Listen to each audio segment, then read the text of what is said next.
I said fuck Comcast. Yes, fuck Comcast. Hello and welcome to this movieboozer.com virtual pubcast. I'm your host, Ken Ekman, and I'm joined today by Hawk Ripjaw. Hi.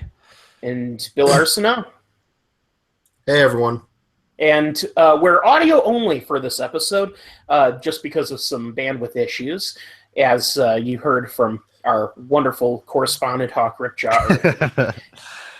So this has been an interesting movie week because we have just seen the debut of the nominations for the 89th Academy Awards, which will be held on February 26th. And I don't think I'm going to be able to get that day off work, dudes. I think I'm fucked. Oh. Well, you should try your best. You know, I need to request that off still. February 26th. Yes, yeah. Sunday, February 26th. I tried to request it, but that day was already taken. So I'm going to do my damnedest. If there's any way, if I need a switch, get it, I will try. But so we'll see how that works out. Failing that, we'll figure something out. So the nominations are out, and today what we're going to do is, first of all, we're going to talk about some of the newer released films. But then we're going to go through the major categories of the Academy. For the purposes of today, and so we don't take up too much time, we're going to stick to categories that are not in a technical category. So we're just going to stick to Best Picture, Best Director, the acting roles, and then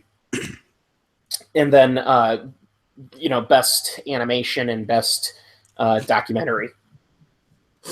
Things such as that. And the smaller categories and the technical categories we'll deal with on another week. But first of all, last weekend saw some interesting releases. For instance, Split, which you guys both saw, correct? Yes. Yep. All right, so tell me about it. It's M. Night Shyamalan's best movie in a while. Well, I'm an ardent defender of The Visit, so The Visit was certainly fun. This Visit was certainly very fun, and I would say even very good. Oh yeah. Beyond just being fun, but I guess in terms of like classic Shyamalan, if that's a thing. This is definitely like his best work. Like, you could categorize The Visit as being just a found footage film that could be thrown on a pile. Like, it was very good, but it's technically you could put it aside for now. This is being called kind of for Shyamalan, and I guess I agree with that. I mean, what do you think? Here's a question. Well, I'm sorry. Go ahead, Hawk. Oh, no, I agree. It's definitely harkens back to when his movies were actually pretty well put together suspense movies. There's a build of tension. There's some very great scenes of suspense, and there are also some pretty funny scenes too. And it pretty much is all anchored by James McAvoy, who is just nothing short of fantastic in this movie. Oh, I agree. Now, Ken, you had a question? It was something that just occurred to me because you were talking about kind of Shyamalan's golden era, and I presume to that you're referring to films such as The Sixth Sense, Unbreakable, maybe if you go as far as to an Signs. extent, Signs, yeah. For the first 2/3 of Signs. Signs until it just completely becomes a garbage film at the end.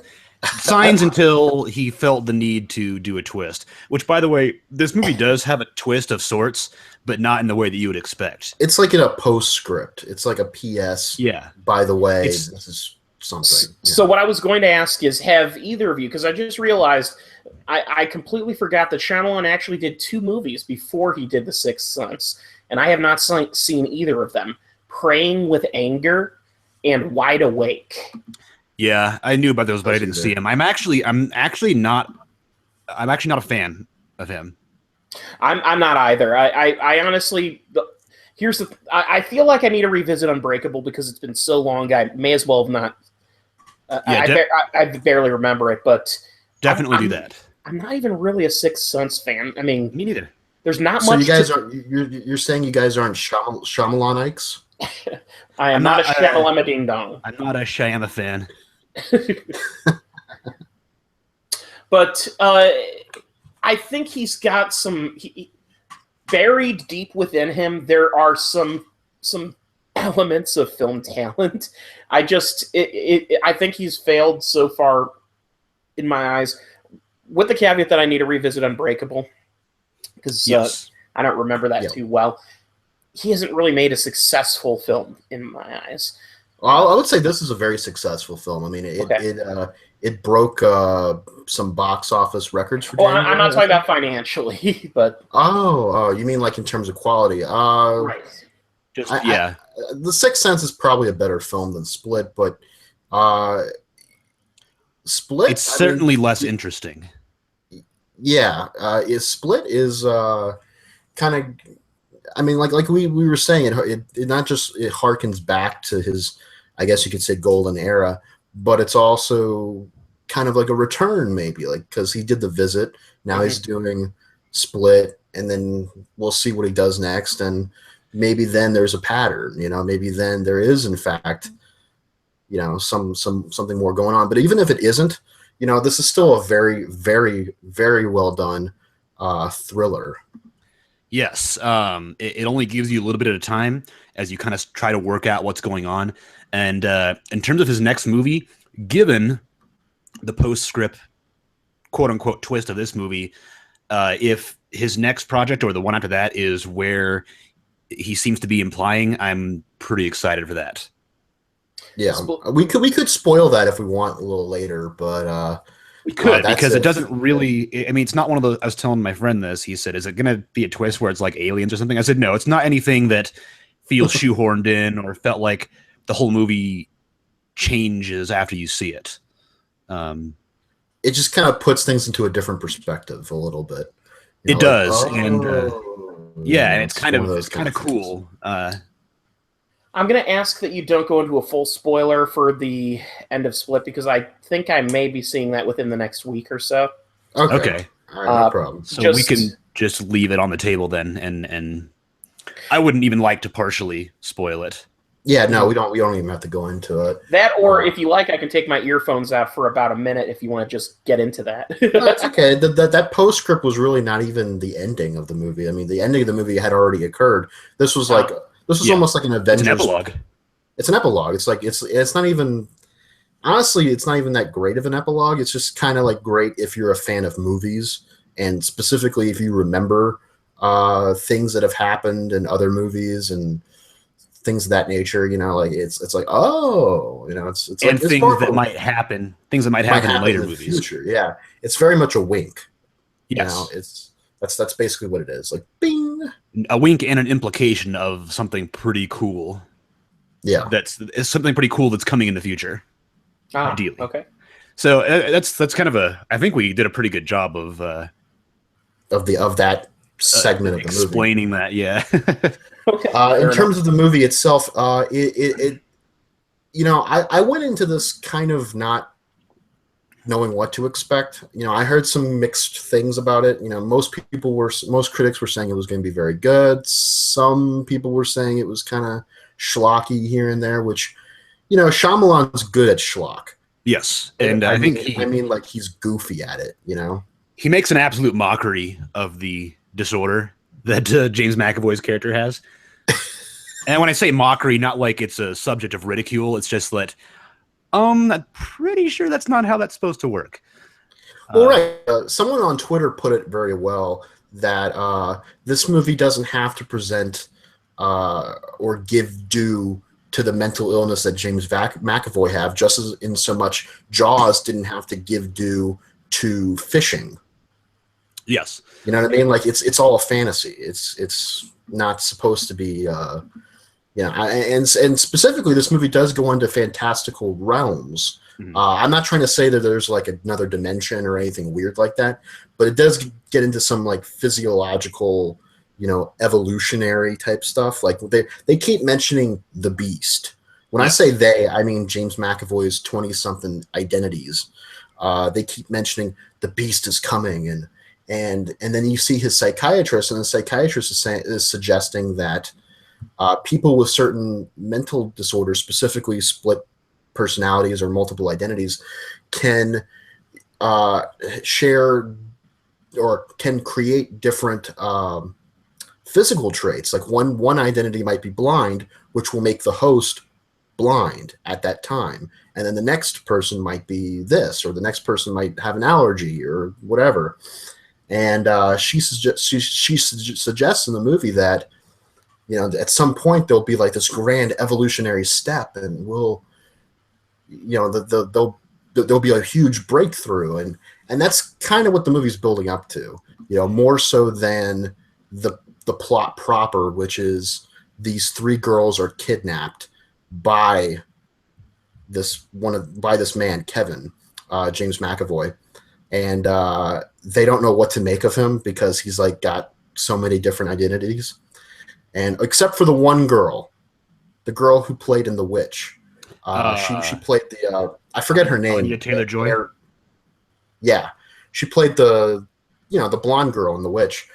She seems to be the one from the get-go that's able to kind of read Kevin a little bit, or at least know how to maybe maneuver around him and get him to let them out in some way. She's the one who strategizes, and she's the one that has. Go ahead. I just wanted to step in really quick and say that Anya Taylor-Joy is an excellent foil to James McAvoy in this movie. Oh yeah, definitely. She is an actress with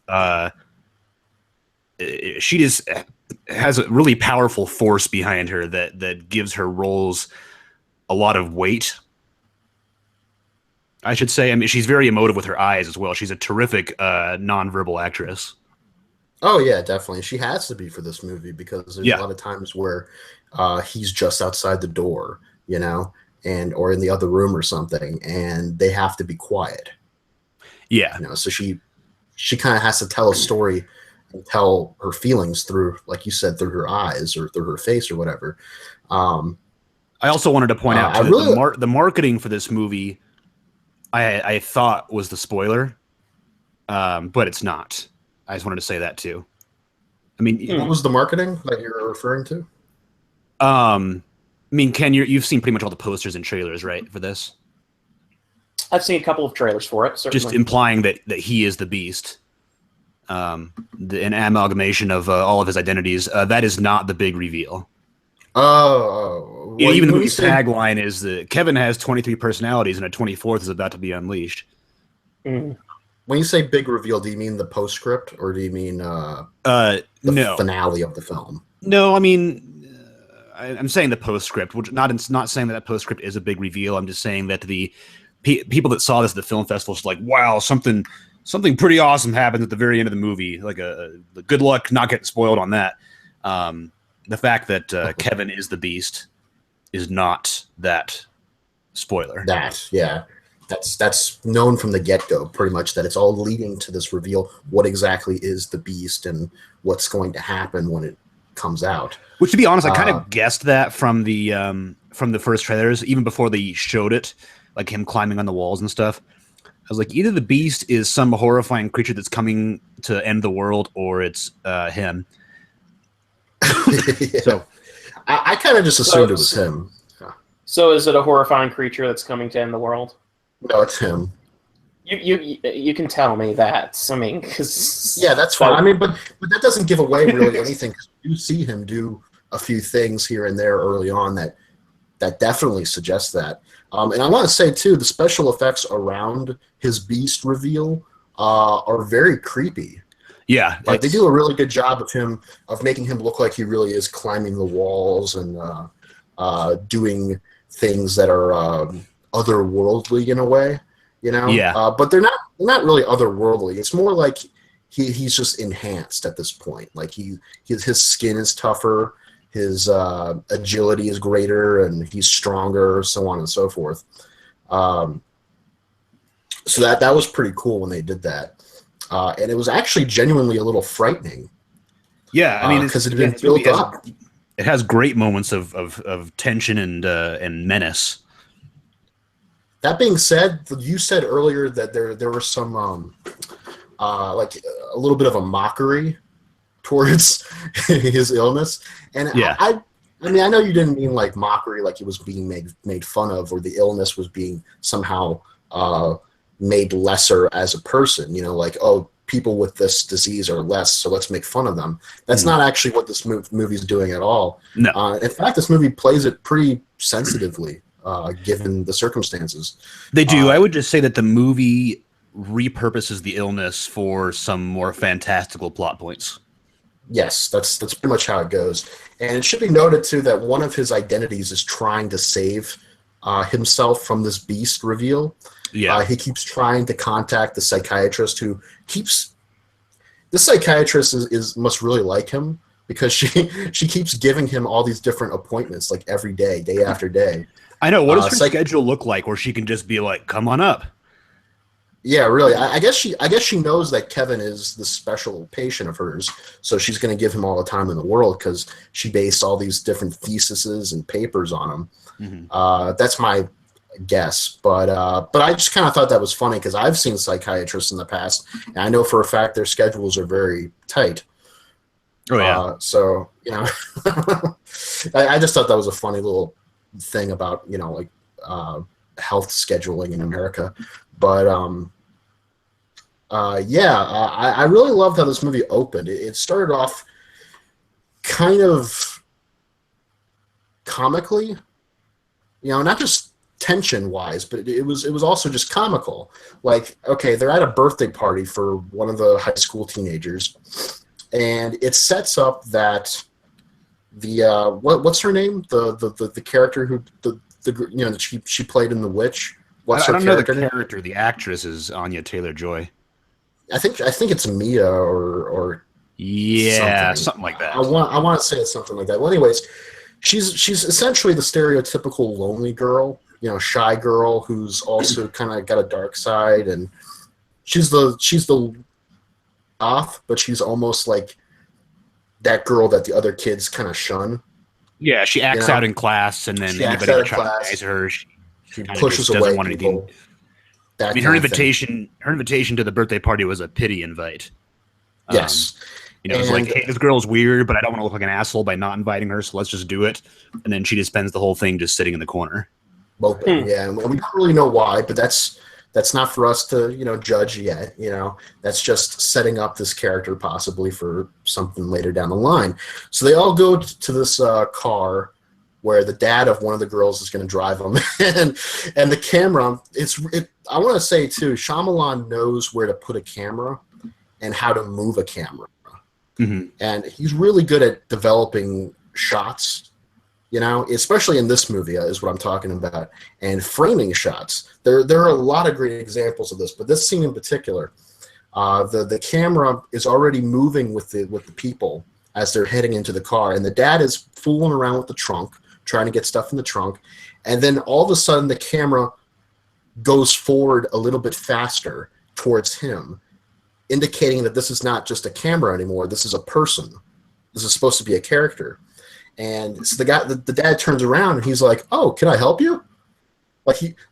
I'm standard white guy. Can I help you? You know, and which I thought that was a little funny. You know, I was like, if I had been there, I'd just talk to him like a normal person. I wouldn't have been like, "Yes, I'm from Leave It to Beaver," you know. But the camera moves in on him really quickly, and then we don't see what happens. We cut to the girls in the car. The two popular girls are in the back playing with their phones and talking about boys and stuff, while the loner girl is in the passenger seat. You know, she's just kind of like, whatever, you know, I don't know what's going on. And she looks in her rearview mirror and she sees a couple items are left on the floor, on the ground. She's like, what's that all about? And someone enters into the driver's seat, and then her face slowly turns to the driver's seat, and we see Kevin, who's got glasses on, and he's very proper looking and everything, and he's just like getting ready to attack, you know.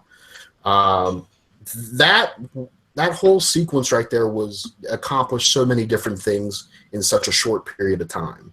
It was it built up tension, it established character, it was impressively shot, and at the same time, it also kind of lets you know this movie has a sense of humor. Yeah, it was the shot composition of this movie was really fantastic, and I just looked it up. The cinematographer is Mike Giolakis. I don't know how to pronounce it. Gioulakis. He must be Greek. He was the cinematographer on It Follows. Okay, well that makes sense. It does. It Follows was damn well shot. You know, that was great. And but the movie also following this part, for some reason Kevin sprays the two girls with chloroform in the back seat and doesn't touch Mia yet, and so she is going to make a run for it, and she very, very slowly reaches up to try to open the door, and you think she's going to make it because she's being very careful about it, and he's not really noticing as he's just kind of sitting there in the seat, I guess, composing himself. And you hear the door click, and then the car starts dinging because the door's open, like the door ajar. And that's when Kevin kind of looks over at her like, "Oh, great! Now I got to chloroform you," you know. And so yeah, and she just has this look on her face like, "Oh fuck!" And again, to applaud the skills of Anya Taylor-Joy as a nonverbal actress, she really nailed just that look on her face, like, "Uh-oh." Oh, definitely. So from there, they're basically kept in some kind of basement compound. We're led to assume some kind of cellar-like, area. Although it's been is it adjoining the one from 10 Cloverfield Lane? No, it's not. It's not that kind of. It's not even that fancy. It's literally just two cots and a bathroom. Yeah, it looks like some kind of service basement somewhere. Yeah. Okay. Storage rooms, an office, that kind of thing. Yeah, it looks like where a janitor would live. If they lived on the premises, that's kind of what it would be. And so they go through that. At first, they're like, okay, we gotta just attack this guy with everything we have. And Mia is like, no, that's not going to work. The other two girls are like, no, we got to do it. We got to just attack this guy. And she's like, that's not going to fucking work. You see how strong this guy is, right? And, and over the course of the movie, we see flashbacks to when she was a little girl, when her father and her uncle would take her hunting. And she learned lessons about hunting bucks. Like telling the difference between the male and the female, how to be patient, what to look out for specifically. And she kind of uses that to her advantage by coming up with different ways of not necessarily tricking Kevin, but certainly playing with his mind a little bit and using the fact that he's not stable to her advantage. The other two girls don't understand this, but she understands this. And it's not really clear, aside from the hunting metaphor, why she understands this at first. At first, it's like, well, maybe she identifies with him in some way. They're both kind of like loners in some capacity. The finale is what kind of reveals, character-wise, like how they're connected. Which ended up being very sad. It was a very sad ending, but at the same time, it was a little. I found it after what happens, and she. Should I get into a spoiler here, or? No. Okay. Well, anyways, don't do that. Yeah, because again, revealing why she has this level of tactical awareness is it's kind of tantamount to her character. Okay, good. Well, the tactical awareness goes beyond. What I'm saying is, it goes beyond just the hunting metaphor. It gets into a more psychological and emotional level. And I didn't just find it to be sad, which it definitely was, but I also found it to be a little empowering for her.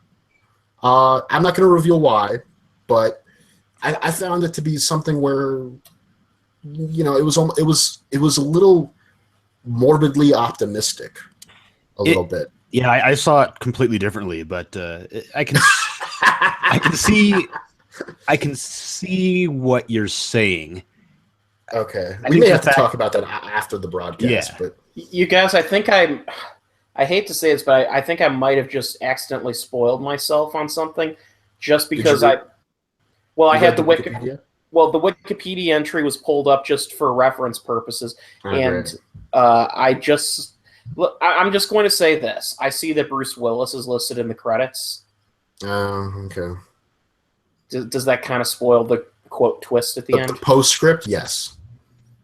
Yeah. Okay, well, so it has a connection. So do you want to know what it is, or do you still want to see it for yourself? Well, at this point, you may as well just tell me, and I'll see the movie. And spoilers don't kill a movie for me. It's just like it changes the way you watch it. And when I just read, I was seriously not even looking for it. It just was like, boom. Well, you'll be happy to hear that this does not really affect the rest of the movie. It just does in the fact that, oh, that's kind of interesting. In the epilogue, this movie is established to be a part of the Unbreakable universe. So it's establishing the possibility of a Blumhouse cinematic universe. Kind of. It's established. Basically, they're in a coffee shop, and everyone's watching the TV, where they're talking about Kevin and what the nickname is that they're giving him. They're calling him the Horde, referencing the multiple identities he has. Mm-hmm. And someone in the cafe, like a woman, is like, hey, remember that guy all those years back who was arrested and sent to a psych ward or something? He had a weird nickname too. What was it called? And then Bruce Willis. She kind of leans back. Yeah, she leans back and like for the reveal, like it couldn't have just been something else, And Bruce Willis, he might as well have been in a chair that was not facing us, and then he spins turns around. And then he turns on a lamp too, like the little. Yeah, really. And then he says, "Mr. Glass." His name was Mr. Glass. And then he sips his coffee. He sips his coffee. And then roll credits. So here's the thing: is that M. Night Shyamalan has been wanting to do an Unbreakable sequel for years, and I was kind of like hinting to you, Ken, that this movie was tied to that movie because I said to you, I was like, something about Split made me want to go revisit Unbreakable. It would be an aha moment when you saw it, but so here's the thing. Now that I've heard this, I am going to make it a point to rewatch Unbreakable before I see Split. And I wanted to tell you to do that, but I didn't want to also spoil it. But honestly, I spoiled the postscript for myself before I saw the movie because I was like, oh, I hear there's going to be a postscript. What is it? And I was kind of making guesses. Oh, people kept. But I knew that it wasn't going to. People kept telling me that too, and I was trying to avoid it. And I literally just pulled up Wikipedia randomly, and it was like, and boom, there you go, yeah. But I spoiled it for myself, and it didn't hurt my enjoyment. But when I read it, I was confused because I was expecting Bruce Willis to have more of a role in the movie itself. I kept thinking like, oh, he's going to do something. And no, he just kind of makes an appearance at the end. You know what? I have to say, even though I haven't seen Unbreakable in a long time, so I can't judge it one way or the other, I am much more comfortable with that being the spoiler than if it was Paul Giamatti and it was a lady in the water. Yeah. Well, I told you, there's nothing as stupid as that. But that would have been more if it was Mark Wahlberg. that would actually be kind of amazing. If it was like. They go, hey, remember that incident that happened a couple years ago? The thing that happened? When all the trees tried to kill us. And he goes, the happening with the wind? Yeah. It's like, remember when all those things happened? What was that?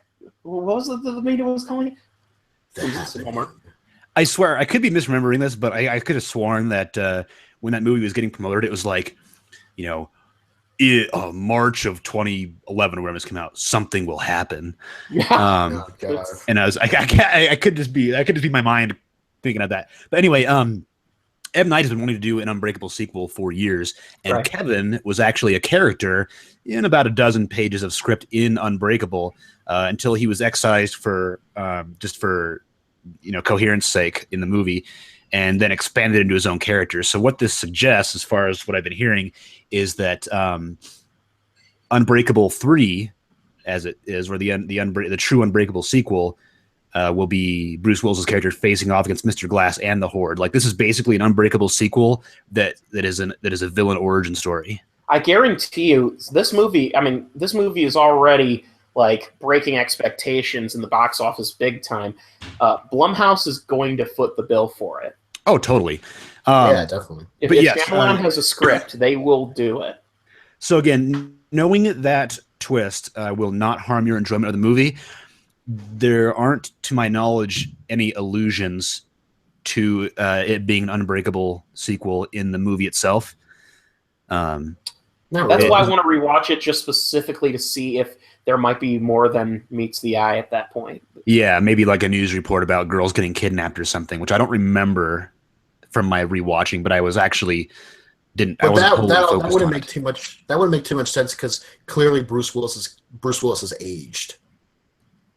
You know what I mean? Like it had been. Remember in the Fast and Furious Tokyo Drift, and then Fast and Furious 7, I guess, when Vin Diesel in Tokyo Drift, Vin Diesel is referenced like, "Hey, there's that Vin Diesel guy," and then then they explained why he's there in Furious 7, and the guy who's like the teenager in Tokyo Drift, the American teenager, his hairline has shifted so far back on his skull, and he's clearly aged like 15 years.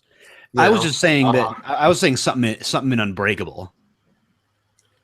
Yeah, no, I know what you mean. I'm just saying, like Kevin was a character in the script for Unbreakable. Oh, you mean like if he had done more kidnappings in the past before this? No, I'm saying like maybe they accidentally left something in there. Now, with the ending of Split, it established that yes, this took place many years after Unbreakable. But when Unbreakable was made, at that time, Kevin was coexisting in this timeline with Mr. Glass and Bruce Willis and all of them. I'm just saying, is there anything, any little threads left in Unbreakable that allude to that plot point being in there at some point?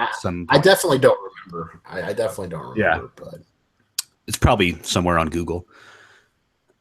All right. So any closing thoughts on Split before we move on to the next film? It's fun.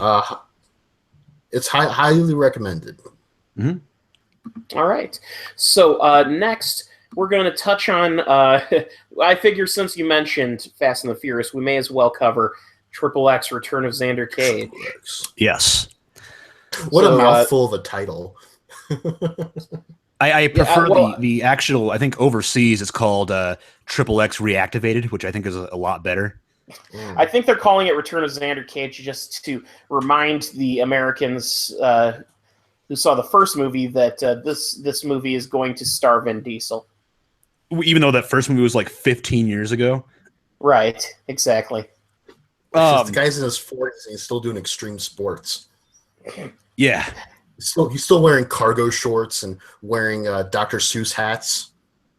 Well, he's Vin Diesel. His voice is always... It's a sign of his eternal nature. He's never going to age. Nature, yeah. Internal, yeah. So I saw XXX Return of Xander Cage on a Thursday night. I don't usually go to Thursday night screenings, but I knew that my weekend would be very busy with watching movies, so I had to actually move one up on the schedule to be able to see everything.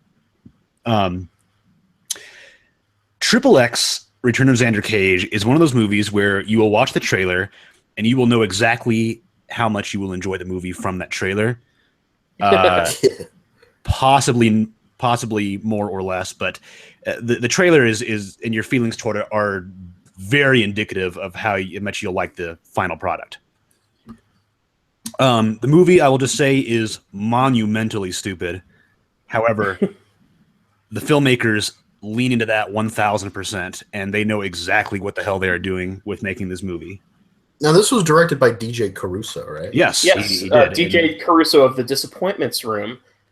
Which is interesting because this movie, it looks good, honestly. I mean, it's got a good, it's colorful, it's got a good look to it. He also did I Am Number 4, Eagle Eye, Disturbia. Yeah, he hasn't directed a lot of good movies. Oh, he directed episodes of Martial Law, that 90s TV series with Sammo Hung and Arsenio Hall that was like... That's awesome. That was that show was fun, I will say. Sammo Hung. It was their attempt to capitalize on the Jackie Chan fad of the time. So, Bill, I wanted to... you and I were talking about XXX and kind of Unbreakable at the same time. And when speaking about Unbreakable, I said the movie really lights up when Sam Jackson is on screen. And you said, "Are you talking about Triple X or Unbreakable?" Yeah. And Oh yeah. unless you know what I'm about to say, you intentionally made a pretty funny joke. Because Samuel L. Jackson dies in the first scene of Triple X 3 when a satellite crashes onto him and explodes. Hence, the movie lights up when Sam Jackson is on screen when the satellite explodes. Oh man.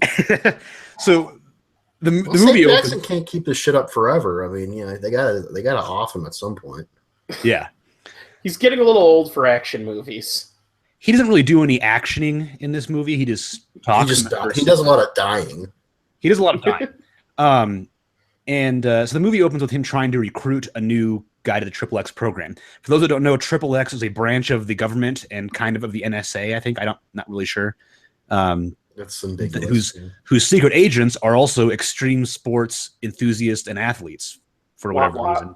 Which is funny because I wouldn't consider Ice Cube to be either of those two categories. No, he's just off the grid and doesn't give a fuck. That's why they recruited him in the second movie. So he's trying to recruit this football player, and by football I mean soccer because it's European. It's some famous soccer player, and the guy's like, I don't really want to do this. I'm just whatever. And then this guy with a shotgun comes in, tries to rob the restaurant they're in, and the soccer player just kicks a napkin holder into the guy's face. Samuel L. Jackson yells "Goal!" and then he tries to get the guy to reconsider. At this point, he's like, "I'm going to tell you the same thing I tell my wife every night. Do you want some of this, or are you just gonna?" And then the satellite smashes into the restaurant and blows him up. What the hell? Yes. So the MacGuffin of this movie is a device called Pandora's Box, of course, which you literally open up the device, press a few buttons on the touchscreen, and a satellite will just fall out of the sky. It's a new way of bombing cities where you just shoot the satellite down into a country or a baseball stadium or something like that. Actually, that because that comes off more as a accidental tragedy than it does as an act of war. But also, satellites are not there's actually a referential purposes. They burn up upon reentry. Well, yeah, that's where the movie gets stupid. Yeah, that's the part where it catches on fire. So, in this movie, actually, one of the villains, to your point, Bill, does state that in a sequence where they're going to kill the team, make it look like Pandora's Box is destroyed, even though it's not, and still use it. So when people think that Pandora's Box is destroyed, they'll just think it's an accident when this stuff happens. So anyway, with all that, when a bunch of satellites start falling on people, those who know what Pandora's Box is will immediately say, "Hey, we've been duped." I don't know why. Whenever you say a satellite fell on Sam Jackson, I keep thinking of Hot Shots, the Hot Shots movies when they killed Saddam Hussein by dropping a bomb on him. Literally. Mm-hmm. Ken, I don't really know why we're contesting the logic of a movie called Triple X starring Vin Diesel about extreme sports enthusiasts that are also secret agents. I am because I can. Because I know, but this is the point of the movie. I guarantee you, anything that you will argue about this movie and being stupid or illogical, they absolutely knew about it. If you think for a moment that I'm taking this criticism seriously, you've got a whole other thing coming. I find it enjoyable to criticize the logic of a film that's stupid. All right. Well, that's fine. So anyway, Vin Diesel, who is stated to have been, or Xander Cage, I'm sorry, who is stated to have been killed at the beginning of Triple X2, is actually not dead. He faked his own death because anyway, he is being recruited. He faked his own death because anyway. Because the plot needed. I mean, Vin Diesel did not want to come back for Triple X2. They're like, okay, so we'll just kill his character off and replace him. But then they wanted him back for the third one. They're like, you know what? He's not dead. What I like is that he was able to trick Sam Jackson in an entire government agency. Exactly. So this device, Pandora's Box, is reclaimed by the Triple X people, and Toni Collette, her character, is in a boardroom with the other members of the Triple X company, and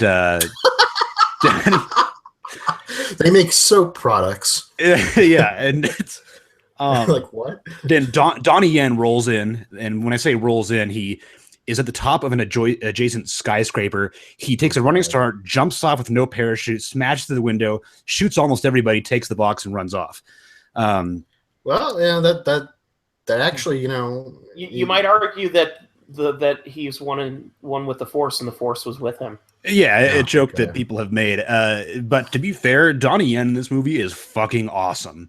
Like I'm talking awesome. Like he jumps onto the boardroom table onto his back, and he uses the force of his gunfire to propel himself, but sliding backwards on the table, kind of like that scene in The Other Guys with Mark Wahlberg and Will Ferrell. You just said it yourself. He used the force, man. Yeah, he did. So Vin Diesel is called back into action, and then about an hour and a half of stunts and action and violence ensue, and then the movie ends. So again, a really fun movie. The plot matters very little. It's just, well, this team is here to find Pandora's box and save the world. Oh yeah, that's all they're doing. Yeah, okay. It's a movie. The movie had like a $60 or $80 million budget. So obviously they're not going to have anything quite on the level of like Fast and Furious stunt wise, but there are still some really fun action sequences and just kind of fun things in the movie in general. Like when Triple X and the two villains are actually ran into each other at this party, and they're kind of like doing the whole bad guys talk to good guys with veiled threats thing, while playing hot potato with a live grenade. Like, he's holding down the trigger of the grenade, and when you let go of it, it starts ticking. So he lets go and rolls across the table, and somebody else grabs it and holds the trigger down to stop it from blowing up. And then a second grenade is added, and a third grenade is added. And it's kind of a goofy, like, it's not really a tense scene, but it's kind of like one of those macho things. This is followed by probably the best scene in the trailer, the dirt bike surfing sequence. Which literally, like, they launch off a sandbank, press a switch on the dirt bike, and like little ski things come out, and they're literally just fucking surfing on the water on these bikes as a wave is crashing down over them. It was like absolutely insane and stupid, but really funny. Vin Diesel punches people with a bike also. There is actually a really... No, he is riding, and then he twists around in midair on the bike and just smacks a dude in the face with the back wheel. Oh. Yeah. And then there's also a really fun sequence in a plane that's going down, and it's basically a zero gravity fist fight / shootout that I really enjoyed, because one of the bad guys has this device that you strap onto your wrists or onto your hands, and it makes your punches have pretty much the force of a car. There's an on-foot chase sequence on top of and around cars on a freeway. So like they're running around, dodging cars, they're smashing around them. Again, zero fucks are given about this movie. I would surmise that action sequences were developed before the plot was. And again, the movie leans very heavily into how stupid it is. So everything is done with a very knowing wink to the audience. Please forget about Babylon AD. What? Please forget about Babylon AD. Oh, yeah. Babylon AD, also known as Babylon AD, sponsored by Coca-Cola, was a really terrible movie. Yeah. And I say that because the movie, actually, from what I read, it ran out of money halfway through development, and so they got a big product placement deal with Coke, which is why there's fucking Coca-Cola signs everywhere in that movie. You think at this point, with people knowing about product placement, they would hide it better? Yeah, they didn't. I think at that point, everybody had given up on that movie. They're like, let's just finish it, rip the Band-Aid off, move on with their lives. So yes, Triple X is really, really fun. It's got, a good ensemble cast, including Nina Dobrev, who's actually pretty funny. I didn't recognize her at first. I recognized the name in the opening credits. I was like, where have I seen her before? Or where do I know that name from? Well, she's the girl on the Vampire Diaries. Here she is not like the smoking hot like college girl that she is in those things. She's like a nerdy IT girl with really big glasses and long hair, and she is absolutely enamored with Vin Diesel's character. She's looking at it, like, wow, look at your muscles. What are you, 220, 230? That's still under the weight restrictions for my swing. My safe word is kumquat. Yeah, she's basically just fawning over him and has no filter over basically saying, I'd love to fuck you. It's dumb. But again, everything about this movie is dumb. Yeah. Like this is, again, like I said in the chat, it is pure cinematic junk food in one of the best ways. And let me ask you, just for comparison's sake, last night, Huck, both you and I simultaneously watched a movie that I would also consider in many ways to be cinematic junk food. Yeah, go ahead. So that movie in particular that we're referring to is the Jackie Chan, Johnny Knoxville team-up film that came out. Pretty much, didn't it come out straight to video? Yeah, I think so. Yeah, but the movie Skip Trace. Yeah, I mean, it came out. It was available for VOD, yeah, and then it came on Netflix. And we'll talk about this on our podcast. But Skip Trace was fun. I'm just curious, how does it compare in terms of stupidity and basically just reveling in it? Oh, Triple X blows out of the water. Okay. I mean, there's the stupid buddy rush hour comedy of Skip Trace, and Triple X is much more highly sexualized and everything like that. I wouldn't say sexual. Well, there's a part where Vin Diesel wants to bang this lady that he knows who's like a super techie, and she just finds people. You know, she's one of those. She's a character in the action movie that you go to say, I want to find this person, and then in a half hour, she's like, here you go. And then he's like, can I fuck you? Yeah, and she's like, you know, I don't like to play the odds, but my 8 friends do. And so then instead of banging this one lady, Vin Diesel has an orgy with 6 or 8 of them. Seriously? Yeah, like they don't show it, but he wakes up with just surrounded by women in various states of undress, as you know, just like the first movie was. Various states of distress. Yeah, I was gonna say, not him. Not him. He got up and he was like, they didn't use the line from the trailer. He gets up and he's like, the things I do for my country, and then yeah. Oh, like this was a trial for you. Yeah. Poor you. Again, everything about this movie very knowingly just stupid and knows exactly what it's doing. So yeah, Skip Trace was fun. Triple X it wholly embodied just the concept of the series, even as just being just dumb. Okay. Fair enough.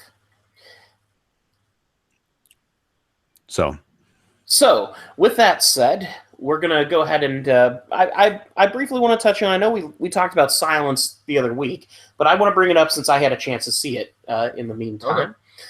Okay. So now I enjoyed Silence quite a bit. I think, Bill, that I know you had said that your probably your biggest issue with the film is it did feel a little overlong. No, well, it's not. I think maybe I was complaining a little too much about it. I didn't really, honestly, like I didn't feel the weight of the length of the film. You know, I actually was with it the entire time. Right. I was going to say, because I didn't really feel that either. I was just curious for more elaboration if that. Yeah. Was... No, I must have like. No, I think some people in the audience were having a tough time with it, but I wasn't. Oh. Okay. Yeah, because I was going to say, I mean, the movie is nearly 3 hours long, but it felt quite smooth to me. It really, especially considering this is a movie in which there isn't a lot of what you could call action sequences. It's very much a personal film, despite the epic scope and the time period that this film is made within, which requires a lot of resources to put together and make convincing. What really impressed me about Silence is that in all of the size and scope that it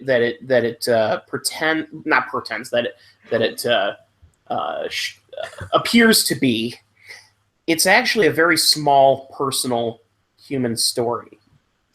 Yeah. And that being the story specifically of really the main story is about a single priest played by Andrew Garfield. Every other character is kind of a sideline to his character's main arc. And what really impressed me about this movie is the way that, well, first of all, Andrew Garfield is depicted as I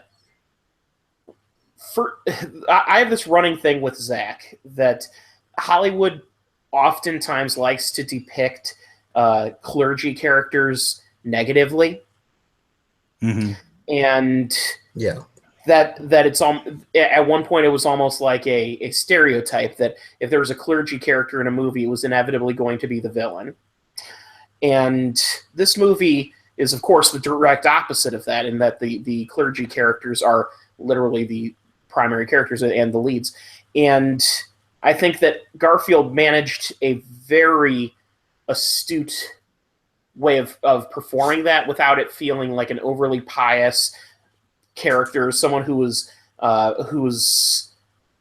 it's very often that priests in films, even if they're supposed to be a protagonist to some extent, are almost given a wispy nature to them, where they're depicted as idealists who think of that the world is perfect, and that it's not played that way. And Garfield's character clearly has an idealistic streak in him, but it's not one that he shows that he shows outwardly. And when tested, he holds his own ideology for a long time. And the movie really is kind of a depiction of kind of the triumph of a single individual's resistance against forces that would try to change him or destroy him.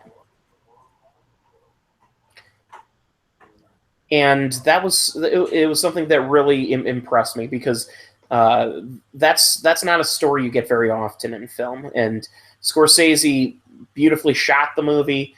Although, if I have any criticism about Silence, it's that perhaps I did feel the lack of a music score. I mean, I was actually shocked at the end to realize that there was music in the movie. Because there are only a handful of moments where any music is really used. Was the score written by Carter Burwell?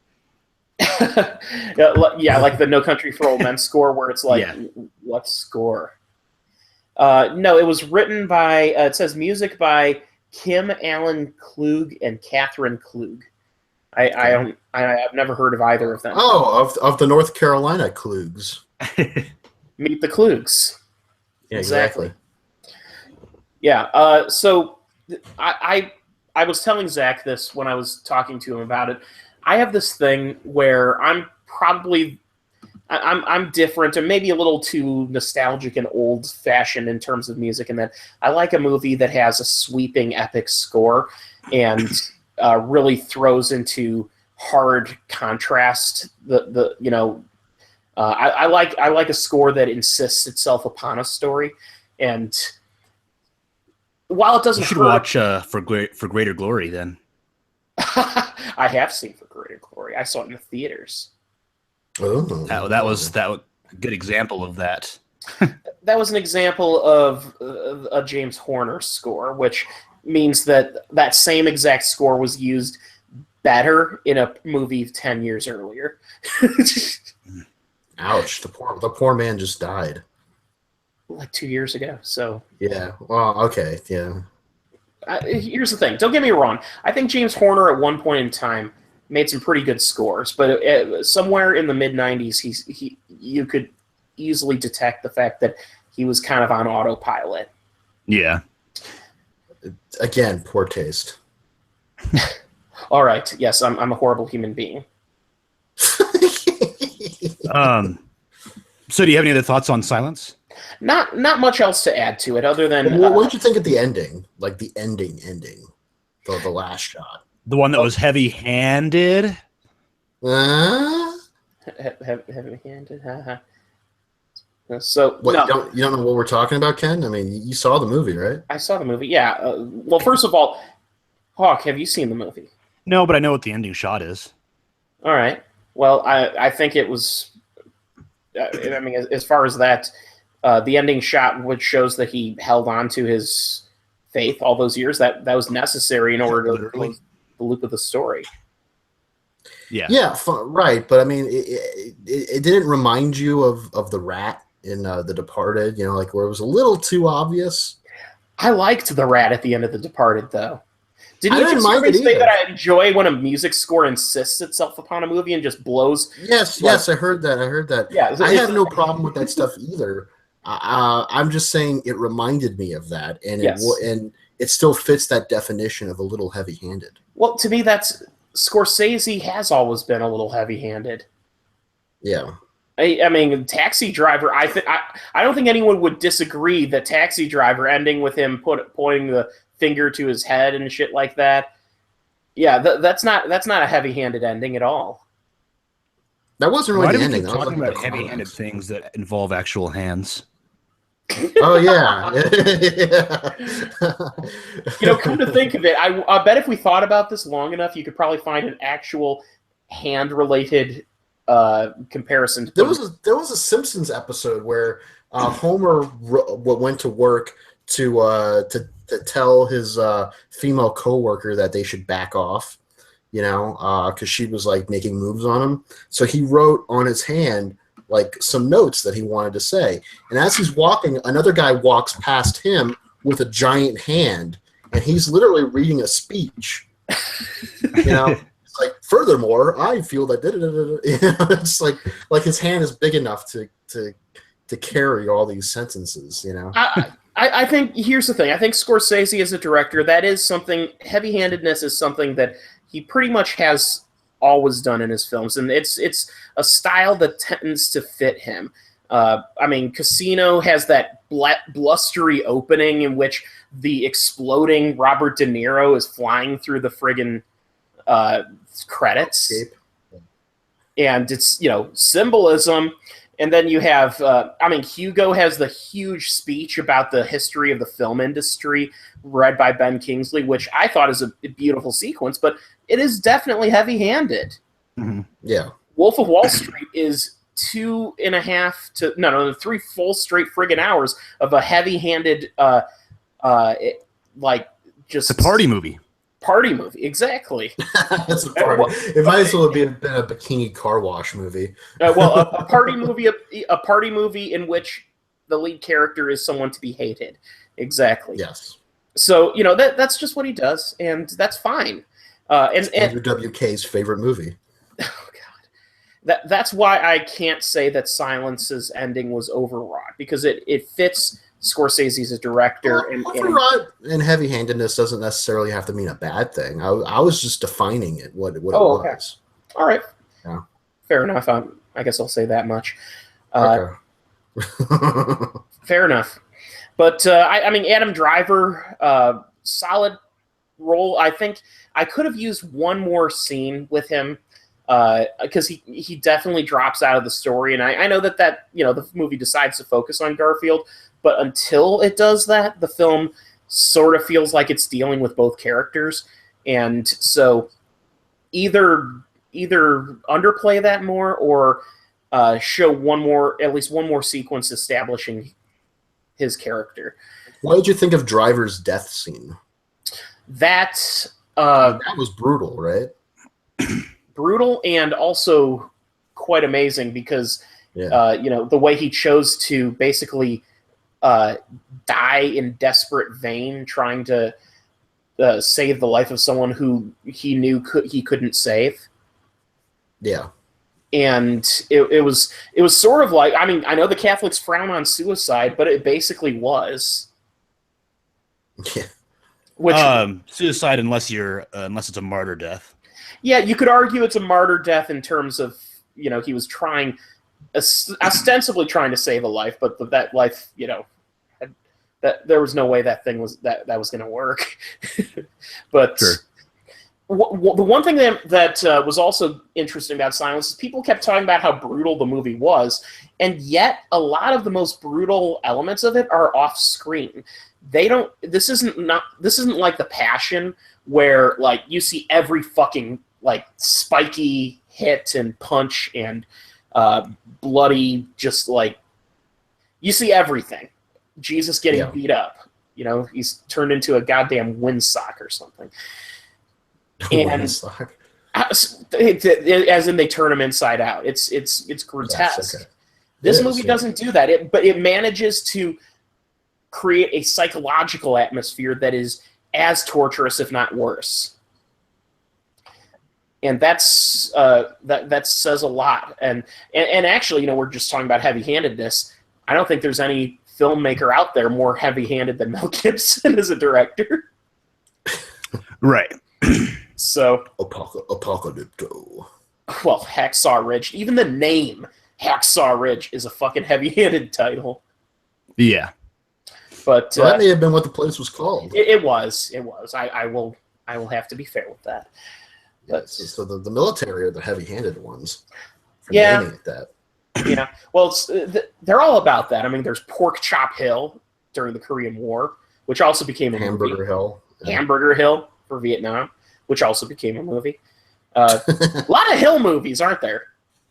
What was that one with Clint Eastwood, where he's a Heartbreak Ridge, also the Korean War. Where'd you get your education from?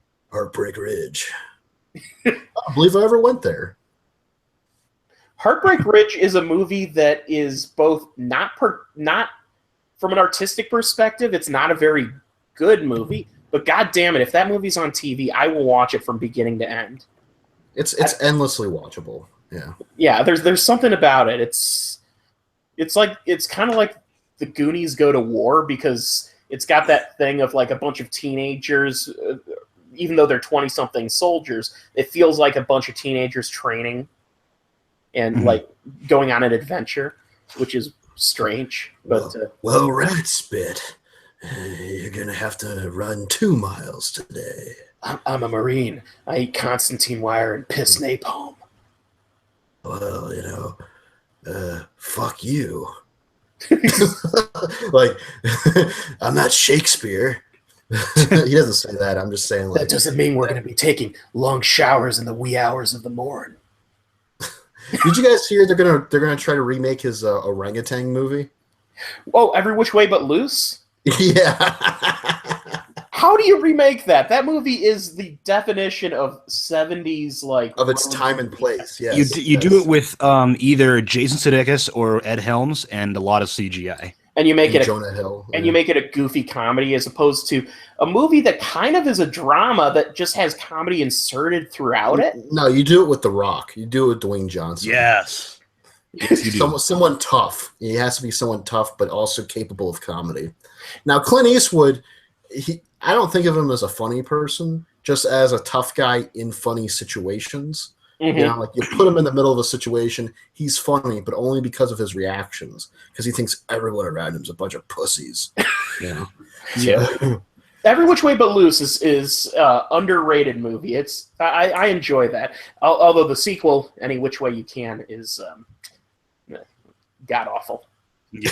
There was a segment in the cartoon show The Critic where I think it was the episode where he tells about his time in Iraq, where he had to go to the Gulf War and cover the what was going on, mm-hmm. and he explains that he's had a lot of experience sitting on his ass for hours and not having to get up for anything, and they cut to a flashback of him watching Every Which Way But Loose, and in the clip it's Clint Eastwood making out with the orangutan. Oh, Clyde. Clyde. It's a beautiful woman. Now I'm gonna make love to you. And then the orangutan makes noises. He's like, Clyde. Well, I would argue what makes Every Which Way But Loose work best is the fact that Clint Eastwood is playing off Jeffrey Lewis as his sidekick, as Orville, and it's just like perfect comedic foil to it. because he gets to be kind of the sillier one, and Eastwood is that ape is barely plays into the movie's comedy. Now, speaking of Clint Eastwood, wasn't he also in a movie called Pink Cadillac? Yes, he was. If I'm not mistaken. He was. Okay, because that used to come on HBO all the time when I was a kid. Yeah, I saw that when I was a kid, and I didn't like it, and I haven't seen it since. But my understanding is it's not worth seeing. Yes. Now, speaking of Clint Eastwood, he was in another movie. Are we going to do this all? I think. Actually, I should say. I will say one last thing because I'll tie this into a 2017 conversation. He was in this movie called The Beguiled, which is remade. The Beguiled. Beguiled? Yes, which is being remade by Sofia Coppola and is going to be released this year. Oh, yeah, and it's being shot in New Orleans. Mm-hmm. Every movie is shot in New Orleans, Bill. Not every movie. They actually... But if it is, you can bet your ass it's going to have a Mardi Gras sequence. Well, just because Jack Reacher 2 did.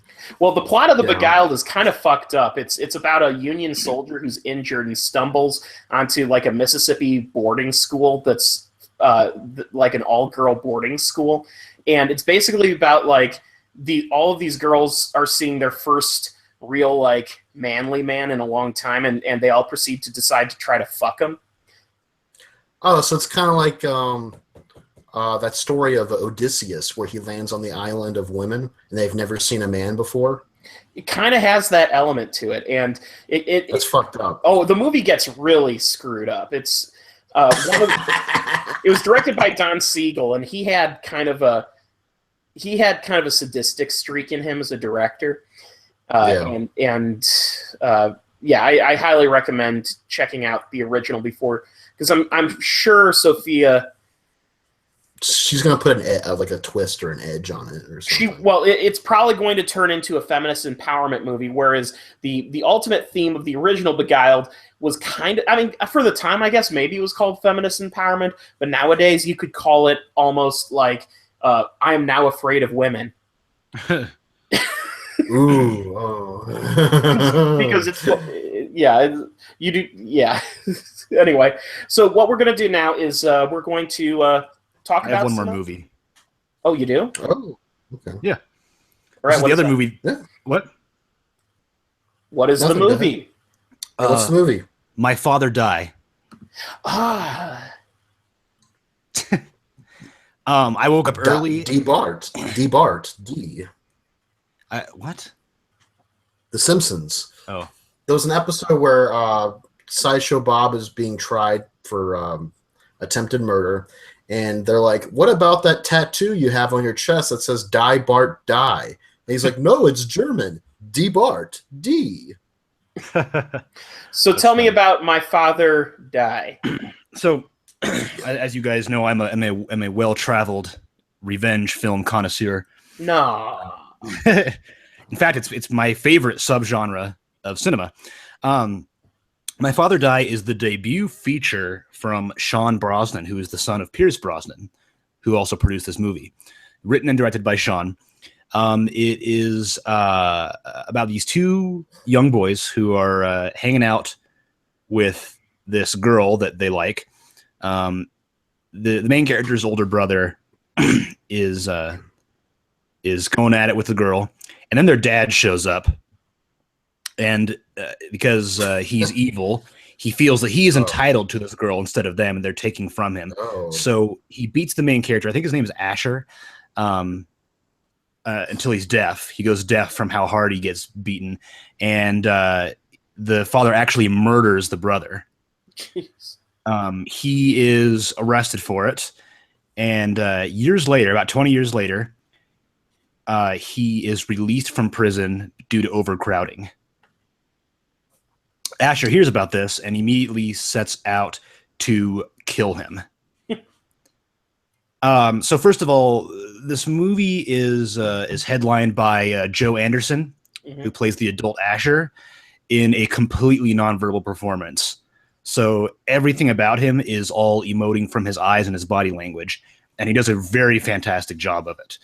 The way that he expresses himself just with just the look in his eyes is Sean Brosnan is going to be a very successful director of actors. So I'm excited to see what else he does because, again, Joe Anderson was phenomenal. So anyway, Asher actually finds his dad pretty quickly into the movie. I'd say maybe about half hour to 45 minutes in, a little bit before the halfway mark, and beats him with a shovel until he's assumed to be dead. Mm-hmm. And that's when the second part of the movie picks up, when the dad is actually not dead and comes after Asher. So you have these two just very powerful forces going against each other throughout this movie. And it's become the thing of revenge films now that the target of the revenge is significantly more powerful than you would expect and starts to strike back against the protagonist. And he does in some very awful ways. This is not a pleasant movie to watch at all. It even dips into exploitation at some points with how violent and intense it gets. There's not really a whole lot else to say. There are some elements of kind of like weird comedy, like in the first part where Asher is still trying to find his dad. He wears a wolfskin hat that his brother used to wear and a really goofy looking pair of like bedazzled sunglasses. Okay. And the sound design is also very strange. When Asher first finds his dad for the first time, he's at a hotel asking the clerk via writing things on a piece of paper where he is, because he's also mute. He refuses to talk just because when he was younger as a kid, when he was first deaf, when he tried to talk, when somebody's deaf and they talk, their voice sounds different because they can't hear themselves talking. And to avoid getting ridiculed for that, he doesn't speak either. And that's why it's a completely silent role. He looks over and he sees his dad sitting right next to him. And then you just hear like this air raid siren go off all of a sudden. Like in Kill Bill. Just because he sees it. What? Like in Kill Bill, whenever she sees the next person on her list. No, it's just because he sees him for the first time. And it's a surprise moment. And just to kind of like punctuate his, for lack of a better phrase, his alarm, you just hear this, and just like this really loud alarm sound blaring. There's a couple points where the dad, he yells in like anger, and the sound in the sound mix is actually like a roar, like an animal. Yeah, in a way that doesn't, it comes across as kind of funny, but more it's just like, holy shit, that makes him kind of scarier.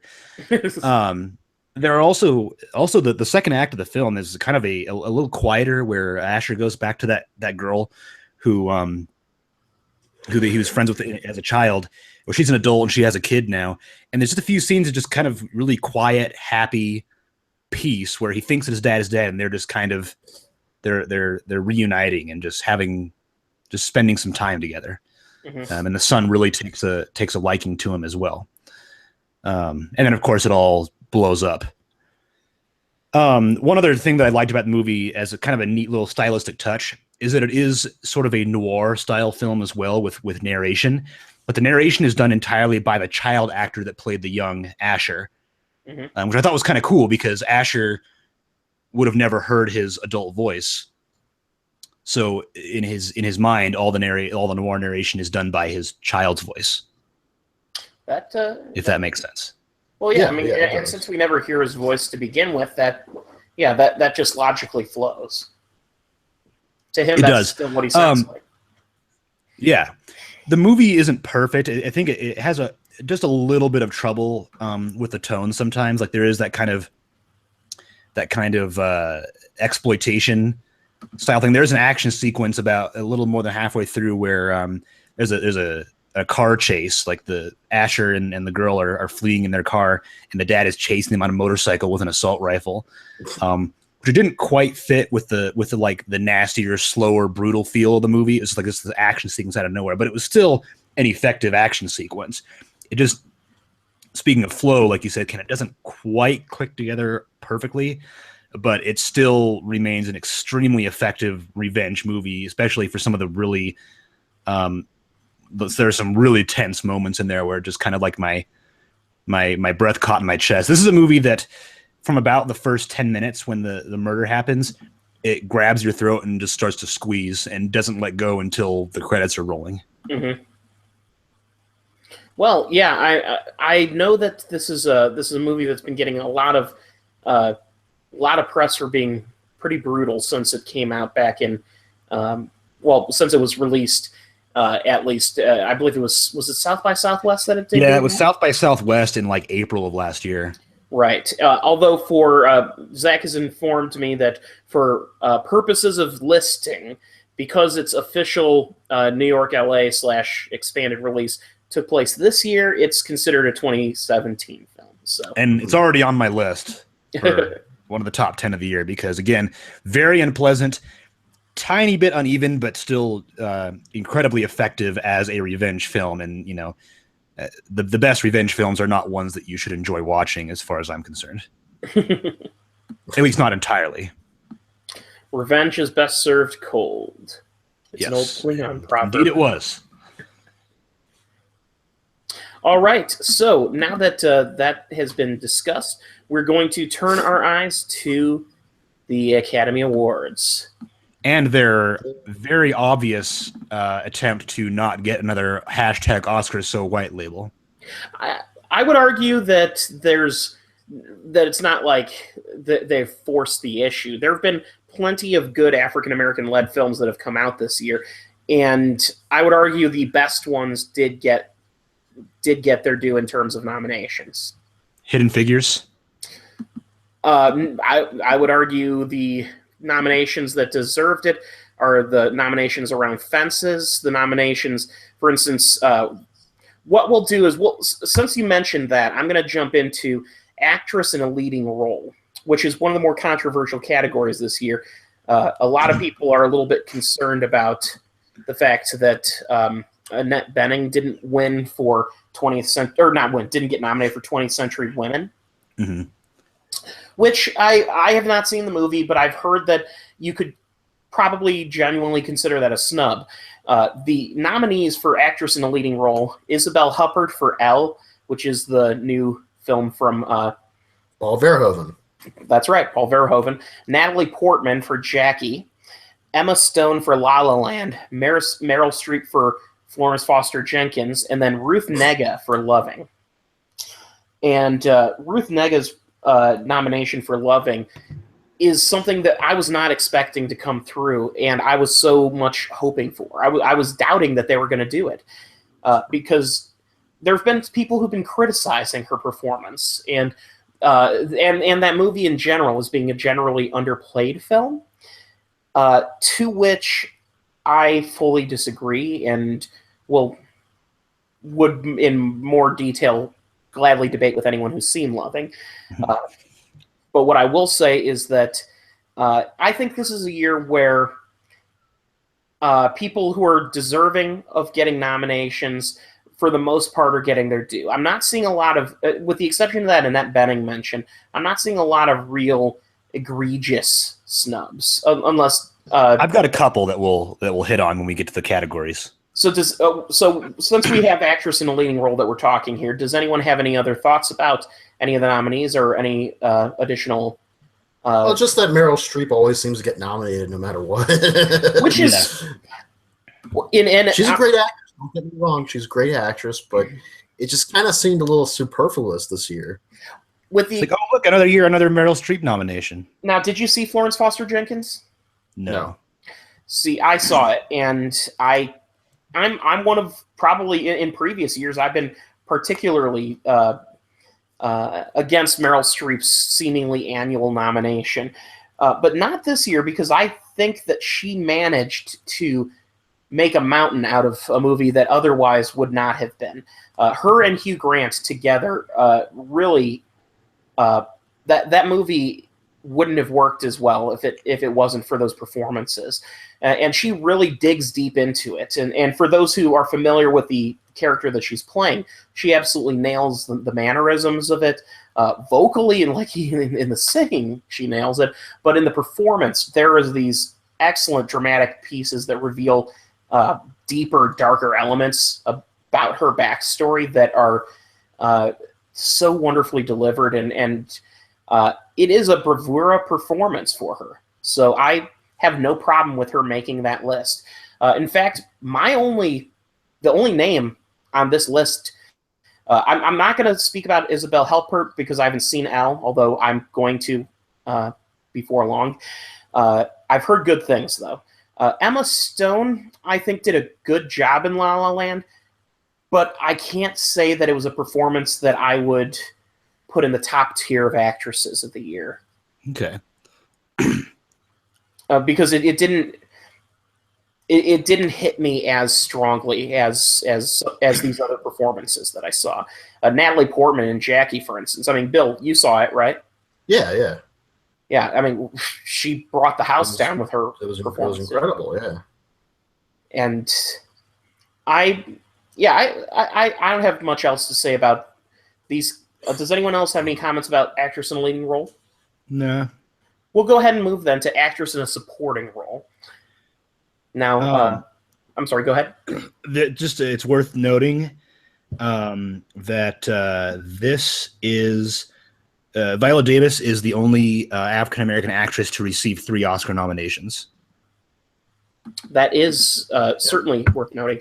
And I do take question with Viola Davis being put as an actress in a supporting role because she is at least equal to Denzel's character within Fences. But I can see the reason why they chose to put her there because you could make the argument that the film revolves around Denzel as like the pivoting point of the film and everyone else is meant to support that. So I won't argue that too strongly.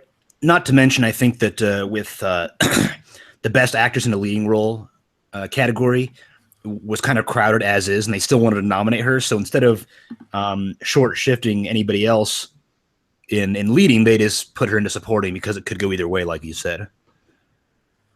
Yeah, I mean, certainly. And it's just one of those things where you kind of have to make that deciding point of where you're going to place it. And sometimes the line in the sand may not be as obvious. The other performances up for supporting role, Naomi Harris for Moonlight, Nicole Kidman for Lion, Octavia Spencer for Hidden Figures, and Michelle Williams for Manchester by the Sea. Okay. Now, does anyone have any snubs for this category that they'd like to mention? Off the top of my head, no. But I kind of want to let me see. I'm pulling out my list of my favorite movies of the year. Well, what about Janet from The Greasy Strangler? I was gonna say that. I was gonna say that exact thing. Thank you. Okay. I have to say that was a brave performance. Absolutely, completely brave, and of course let's be honest. The Oscars would never do that. Yes, of course. But I mean, no. Okay, so I have a question. Yeah. You know how in every time they show, like they show each nomination, and then they play a clip from that actor's movie.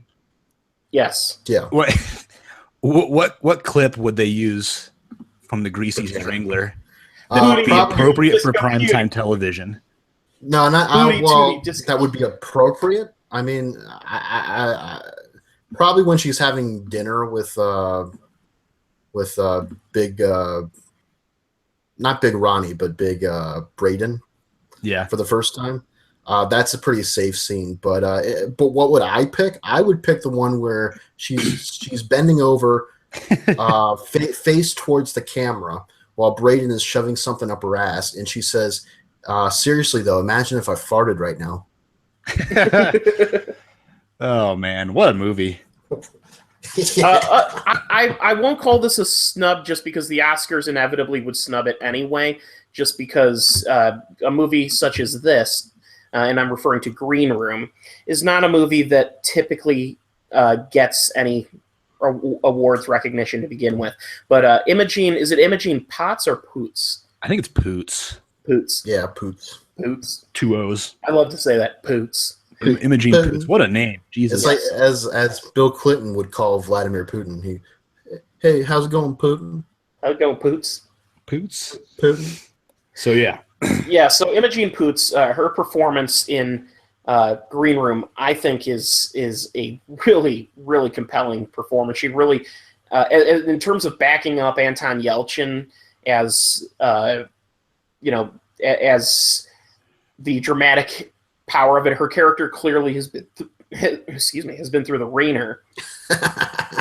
She is, she's part of the house band, and she's, a witness to some pretty horrible things, and she knows a little bit of it, and her performance really bears that out. I loved her performance in that movie, so that's what I would like to just call out. But other than that, I think Octavia Spencer was a good choice for Hidden Figures. I have no problem with that. Michelle Williams, yeah, same thing. All of these were solid turns. Nicole Kidman in Lion, she doesn't. I like Nicole Kidman a lot. She's not in a lot of the movie, so that's why it's supporting. Right, but and I know. But I get what you're saying. I get what you're saying. It's not like in Network where that one actress got nominated for her 5-minute performance. Yeah. Yeah, right. It's not quite like that, but it's just. But even then, that was a great performance. So, So yeah, I will say that much about it. But I will go ahead and throw in that Viola Davis from Fences, of all these performances, hers is taken on a performance alone, regardless of Oscar politics. Hers is a masterpiece, just house, tear the roof off the house kind of performance. And so I'm pulling for her 100%. We'll go ahead and move on to the leading actor category. And that one has Casey Affleck for Manchester by the Sea, Andrew Garfield for Hacksaw Ridge, Ryan Gosling for La La Land, Viggo Mortensen for Captain Fantastic, and The Brown Dirt Cowboy. What? And what? That's the Elton John album. Okay. Oh, okay. And Denzel Washington for Fences. This is going to come down between no-brainer. Denzel and Casey Affleck. Yeah, definitely Denzel and Casey. Although I would go with Denzel for this one. I think Denzel is going to get it because he just is. There is an outside chance that there could be a La La Land sweep, and Ryan Gosling could get the poll for it. That's not. He could, but I think that given the how political the Oscars have become, I really do not like to say this, but I think that Denzel is going to get it because La La Land is going to sweep everything else. And I don't know. I wouldn't count that out. Here's the thing: as much as a political thing as you could say the Oscars have gone, there's one thing the Oscars love more than anything else, and that's movies that talk about themselves. Yes, and movies about Hollywood. Exactly. And so there is unless it's Hail Caesar, where it's critical. Yes, then they don't like it. Because Hail Caesar does not harken back to the golden age of Hollywood like La La Land does, apparently. Well, here's the thing. La La Land makes it clear that there's a chance to make it in Hollywood if you just work hard enough and happen to be a pretty person. Pretty white person. Pretty white person. Pretty white person, yes. Or in the case of Emma Stone, a pretty big eyes painting come to life. Okay. She is very pretty. She is. She's incredible. She is. I don't think there's any. I don't think there's any debating though that there's something about those eyes that's like, wow. Well, it's not like Amanda Seyfried. Remember in Ted 2, they made fun of her for looking like a goblin or something. That's just harsh. Viggo Mortensen was an interesting choice. It is interesting. I would have swapped him out for Sam Neill in Hunt for the Wilder People. I agree fully in that statement, and or one snub that I was very unhappy about, but I knew it was going to happen. I just would have wished it would have happened. Daniel Radcliffe for Swiss Army Man. That. Oh yeah, he should have gotten something. But that is totally that is about as far. The only movie that came out this year that's further from something the Academy would want to recognize is The Greasy Strangler. Like, So Starry Man has everything that Academy Awards do not want to be about. I would also add in Hell or High Water, Ben Foster. Yes, I think to an extent. I think. Are you making an argument that he's kind of a lead? Because he's not. He's supporting to Chris Pine. He didn't have a huge effect on me in the same way that the other actor from that movie was nominated for. Okay, well, I would suggest that you give that movie another watch, but that's. I will. I'm going to throw another one out here that people probably aren't giving as much thought to, because this movie didn't get any nominations, including in the one category that it absolutely deserves, without a doubt. Sing Street, one of my favorite films of the year. Mine too. Jack Rayner, who plays the older brother of Connor in the film, I think gives an amazing performance as the older brother who, in many ways, was kind of screwed out of a chance at a better life for no fault other than the fucked up economy in Ireland. His character starts off as comedic relief early on, and you think he's just kind of the burnout, and then over the course of the film, if little layers here and there fold out, and you can see how he's rooting for his brother because he knows that his brother has still got that spark in him, where he has that drive, that creative drive to succeed, something that he himself had kind of taken from him. And that was, when I rewatched that movie about a week ago, that movie just hits me so hard emotionally, and it's, I don't know how this movie got deprived of. We will not be talking about the original Saw category this episode, but fuck, that movie deserved it for at least 2 or 3 songs. I think the fact that Can't Stop the Feeling got nominated instead of Drive It Like You Stole It is a fucking crime. Absolutely agreed. And there's a few other great songs in that movie that deserve it over many of those other competitors. I mean, like the Can't Stop the Feeling is fine. I don't mind that song. I think it's catchy, but best original song of 2016, like, go fuck yourself if you think that. Sorry, but still, I mean, it's true. I don't mean to cut us off, but we're gonna deal with that in a little more detail in a little. Yeah, I know. I'm done. I'm a little hot over that list. I'm a little miffed that Andrew Garfield got nominated for Hacksaw Ridge over Silence. I think his performance in Silence bears out a much more nuanced performance. I really did love his performance in both films, but I think that was more the political angle that they, Hacksaw Ridge is a movie that got seen by more people. Yeah. And so that got in there. I'm not going to argue. Here's the thing. I'm not going to complain about Viggo's nomination because his performance in that movie was genuinely solid.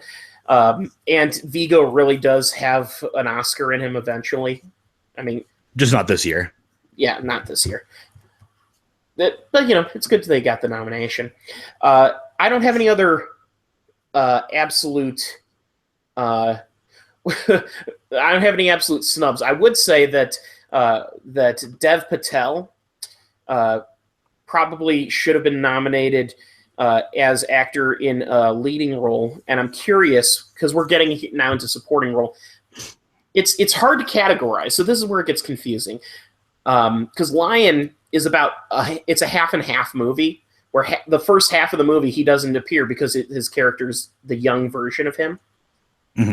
But then the second half of the movie he owns that character, and so I don't know. It's hard to call it a supporting role. I think that Michael St. Michaels should have gotten nominated for Best Actor for The Greasy Strangler. Supporting role, absolutely. I'll agree. I'm going to go ahead and say Michael Shannon for Nocturnal Animals. I won't complain about because I want Michael Shannon to get an Oscar, but I think that his performance in Midnight Special is a much more strong and nuanced performance. and I would have liked to have seen him get a nomination for that over that. Now, granted, that was a lead role, so that's Midnight Special was technically 2016, right? Yes. Yeah. Okay. I don't know. I'm happy that that happened for Nocturnal Animals. Honestly, he's got a good performance, but it's just there's. I'm just talking about the movie that I think his performance personally moved me more in. But that being said, we also have mentioned Dev Patel for Lion, Lucas Hedges for Manchester by the Sea, a younger choice there. Jeff Bridges for Hell or High Water, and then Mahershala Ali for Moonlight. Yeah. Jeff Bridges! Yeah, Jeff Bridges, I think, has a solid chance at doubling up. Although I will say... I really want Mahershala. I was about to say the same thing. I was about to say the exact same thing. Mahershala Ali's performance, even though he's really only in a very small portion of Moonlight, he makes his presence known in a forceful way. And so much so that when he drops out of the movie, I'm like... It's noticeable. It's noticeable. You feel that hole for the rest of the film. And at first I was disappointed, but then I realized that's just because I wanted to see more of his character. And yet his character disappearing from the film when he did makes perfect sense for the narrative. So it's I couldn't I had to force myself to accept it. Even though it was such a great character. And that's the thing, he made me love him as a character. I'm pulling. I think Jeff Bridges, you've already won your Academy Award, so you don't have to get another win. Yeah, this is true. Even though his performance in Hell or High Water is amazing and easily, if it wasn't for Mahershala Ali's nomination. But does anyone have any characters they would have put in that actor supporting role as a snub? Odeker from The Greasy Strangler. What? We're just going to keep mentioning The Greasy Strangler in terms of this, aren't we? Yes. I would say any of the children in The Witch, because they scared the living shit out of me. The twins. I was going to say Alan Rickman from Eye in the Sky. Yes. Or John Goodman in 10 Cloverfield Lane. Yes, a lot of people were saying that he should have gotten a nomination for that. You know what? I'm going to go ahead. But again, it comes down to that really frustrating thing about the Academy is that they generally will only select nominations from movies that fit very comfortably into an Academy film. Mm-hmm. Yeah. Yeah, and unfortunately, that movie is it's too genre for it to fit into it, which is really unfortunate. I would actually even throw in for supporting actor for a Monster Calls Liam Neeson's voice performance. Yeah, they really do need a category for vocal performance, like voice acting. Mm-hmm. I agree. Yeah, maybe create a category for that. So we've covered another very strong performance I wanted to mention is Woody Harrelson in 999, which again, very, very genre. No one's gonna even give that any love, but still worth saying. And then also Ryan Gosling and Russell Crowe, which in whichever categories they would belong in, deserved something. In a perfect world, deserves something for The Nice Guys. Yeah, definitely. I would agree. The Nice Guys is, once again, that's straight genre, so it's hard to fight with that. But what about Keanu Reeves in The Neon Demon? Where he played just a total scumbag. Great character, but he's in it for maybe 5 minutes. So yeah, that doesn't disqualify you from getting a nomination. It doesn't, but I'm gonna go ahead and just say, of course they wouldn't nominate him. Not as important. Plus the chances, because that movie actually got really negative reviews, considering it was not a bad movie at all. But yeah. Well, anyway, we're gonna move on to the animated feature film category. Okay. Which this bullshit artist that The Little Prince was not nominated. The only reason I can think of for Little Prince being excluded was the fact that it really got fucked in terms of a theatrical release. It technically could have been considered a 2015 movie, but it's hard to categorize it because it got kind of two releases, like an abortive 2015 release, and then it got the second follow-up release that Netflix just threw it up without much advertising. And I agree, The Little Prince was the movie the animated film I would have put as my favorite for the year. But what we have for nominations are Kubo and the Two Strings, Moana, The Red Turtle, Zootopia, and My Life as a Zucchini, which My Life as a Zucchini is the requisite "no one has seen this" nomination of the year. My Life as a I'm really hoping. I'm actually pushing for Moana this year. I would agree, given the movies there. Kubo and the Two Strings, as far as pure art design and effects, is probably the most beautiful looking film. But Moana ultimately hit every angle for me. And that's why I think that Kubo is not going to win, Right. because it already got nominated for Best Visual Effects as well. Yes, which I think was a coup for a stop-motion animated feature. Because that's... And actually for an animated feature in general, because that they considered special effects. Because sometimes they would leave that out. But My Life as a Zucchini, I can't speak to it. I haven't seen it because they haven't fucking given us a chance to. It's like the last year when they had what turned out to be my favorite animated film of the year. Not that I had a chance to see it in advance, which was Song of the Sea. It ticks me off that they don't give that a bigger release. The Red Turtle also. The only reason I managed to see it was through just pure dumb luck, and I recommend that movie. It's also a solid film. Anyone have any thoughts, any snubs, or any preferences outside of what we've talked about?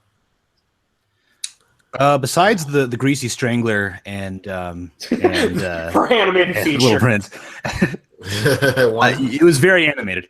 No. Bill, any? No, I can't think of anything right now. Okay, so we'll go ahead and move on then to the next category, directing.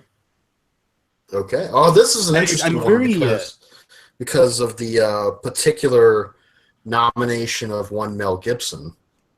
Yeah, Mel Gibson for Hacksaw Ridge, which means the Academy has officially forgiven him, which is... yeah, apparently. I don't know why that movie's getting so many accolades. Hacksaw Ridge to me was a entertaining enough war drama, but I didn't see what... And here's the thing. I'm someone who enjoys that genre, by the way. So I, of all people, should have thought this movie was amazing. And it just didn't move me that much. Right. It was good, but it wasn't, Oscar good. And here's the thing. I'm someone who believes that about a lot of movies that people would argue against. So I don't have too many reservations about this, except maybe swap out Mel Gibson and put in the Daniels for Swiss Army Man. Yeah. Which let me go ahead and bring in. So the full list of nominees, we have Denis Villeneuve for Arrival, for Hacksaw Ridge, Mel Gibson, La La Land, Damien Chazelle, Manchester by the Sea, Kenneth Lonergan, and then Moonlight for Barry Jenkins.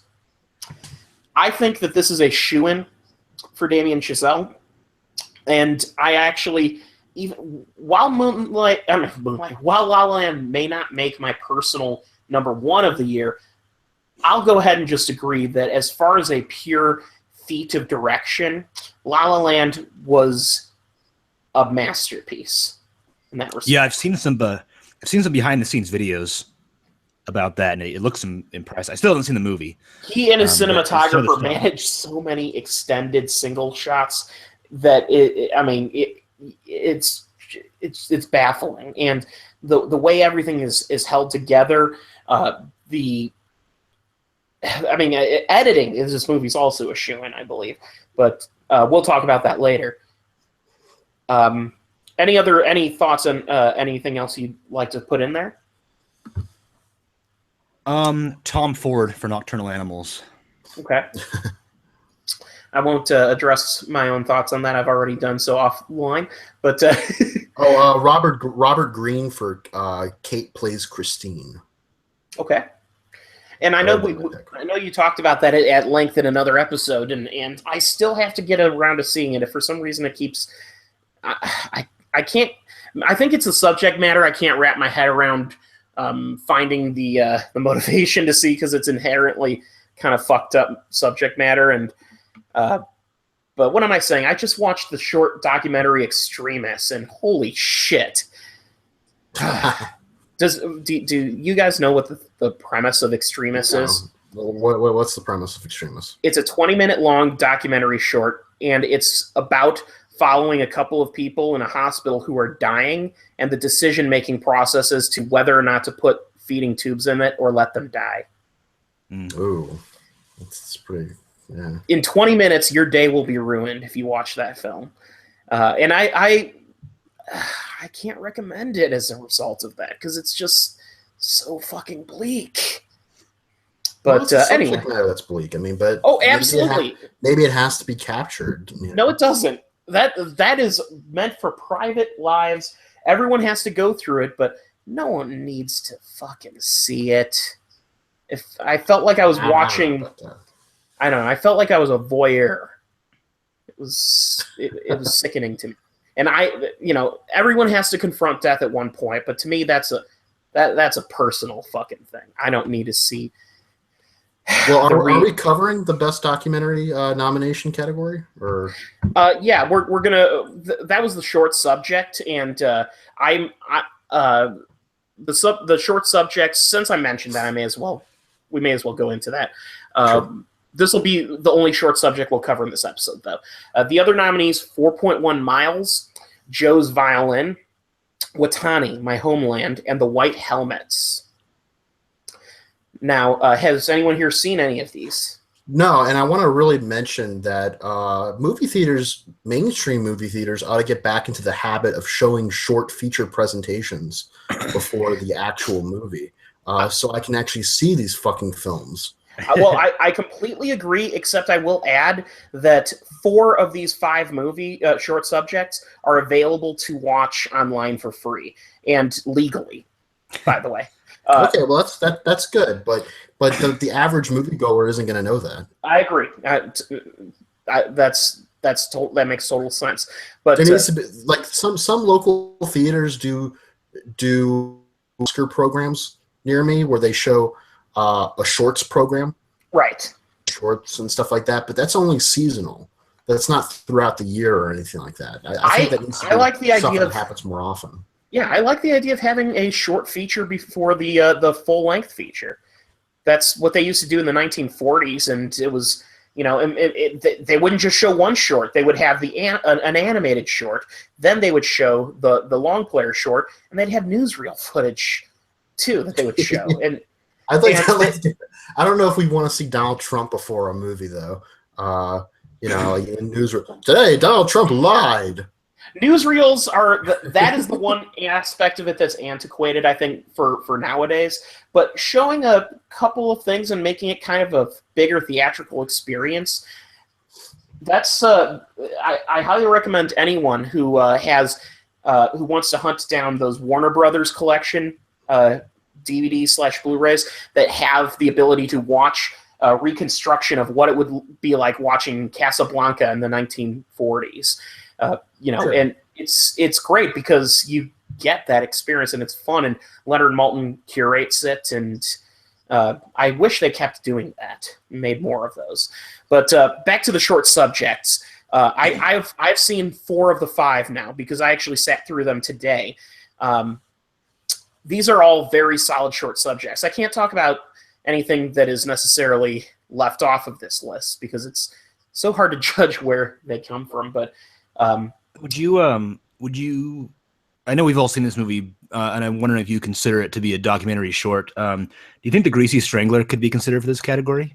Oh, absolutely. Yes, absolutely. It's a completely true story, isn't it? Oh, we don't know that it's not. True. It's a true in a sense. Mm-hmm. I mean, they do cover the history of disco. That's true. Yeah. So, a quick summary of these films. I already mentioned my thoughts on Extremis, and 4.1 Miles is one that I would recommend, I think, for anyone who has any questions as to who wants to know what this Syrian refugee crisis is all about. 4.1 Miles follows a boat in the Greek Coast Guard as they pick up refugees who are so desperate to escape the Middle East that they risk life and limb in ragged boats to try to cross the channel from Turkey into onto the island of Lesbos off the coast of Greece. And very compelling and personal documentary short. And it's only 20 minutes long, so it's worth your time. Joe's Violin is probably the more upbeat of the shorts. Because it's about and you're going to say immediately, how is this upbeat? Because it's about a Holocaust survivor. But this is where it gets First of all, he's a survivor. That alone is positive. He's in his 90s. Of course. And he's no longer able to play the violin that he's been playing ever since his youth. He got the violin in a camp that was like a redistribution camp that was set up for people who made it through the war, who didn't have a home, and he ended up keeping this violin his entire life, but he was no longer able to play it, so he donated it to charity. And they tracked down where the violin ended up going, which was this all-girls kind of charter school in the Bronx in New York. And oh, damn. They knew the history of the violin, and so they decided to give this violin to kind of their brightest violin student. And the documentary just charts as a meeting is put together between Joe and the young girl who is now learning on the violin that he played his entire life. And she prepares a song for him that she had heard from research that was like something that was very personal to him. And so it's a beautiful little moment, a nice slice of life documentary.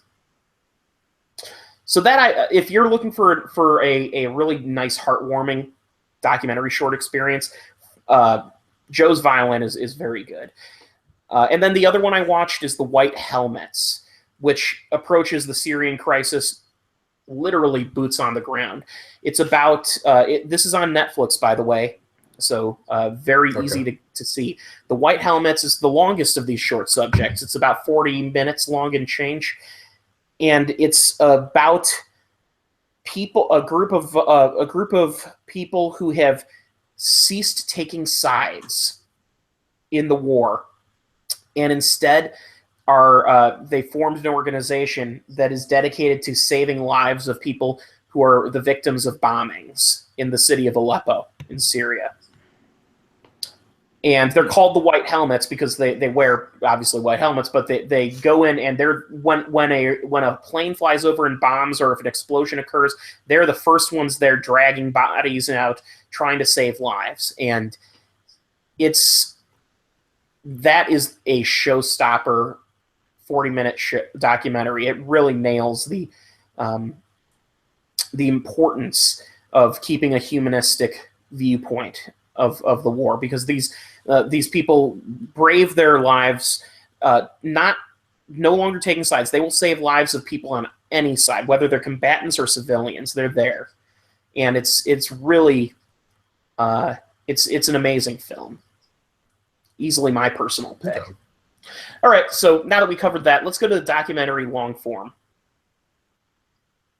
This is a good category this year because it's mostly filmmakers of color, right? Most of them, yeah, really. You have Fire at Sea. You have I Am Not Your Negro, Life Animated, OJ, Made in America, and 13th. It's a good. I don't know. Yeah, it's a very good list. I would have put on there Wiener, the one about Anthony Weiner. Yes, not the Wiener Dog film. Isn't it No, Weiner? not the Wiener Dog. Yeah, no, it's pronounced Wiener. Okay. And believe it or not, it really is pronounced Wiener. Really? Yeah. Ironically enough, yes. And that was a great little documentary. There have been a lot of really good documentaries this past year. I'm struggling to think of a few of them, but The documentary field for the Oscars has always been the political field, and I would say that there are documentaries this year that I have liked more than some of these films, but considering this category is almost always political films, you're not going to see, for instance, Werner Herzog's Into the Inferno, because that's a much more character-based documentary. You're not going to see, as another example, the the untold story of the Roger Corman Fantastic Four. well, of course not. That's not the kind of documentary they would nominate. They nominate something that's more cinematic. I would argue the story behind that is truly amazing, but it's not something that's going to be looked at for this sort of thing. Yeah. But that being said, the nominees this year are really good. OJ Made in America, I'm almost done watching. Yeah, it's been several weeks now since I started it. I'm picking away at it myself. Yeah. Where's OJ?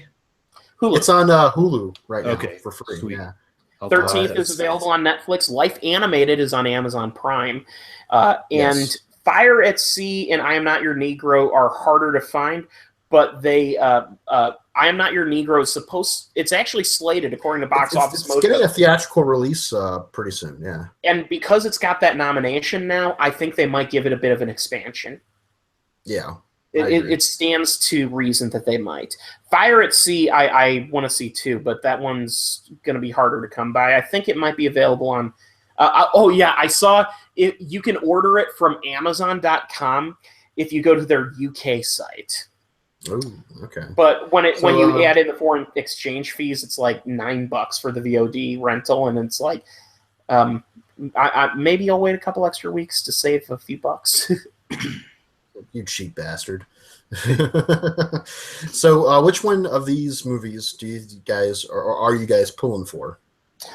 I haven't seen any of them, and until I do, I'm gonna not. 13th is the only one that I've seen in full. OJ, I will say OJ is probably. I mean, I've only seen the first third of it, and the first third of it is incredibly compelling, and probably it's going to win over in just sheer epic scope over 13th.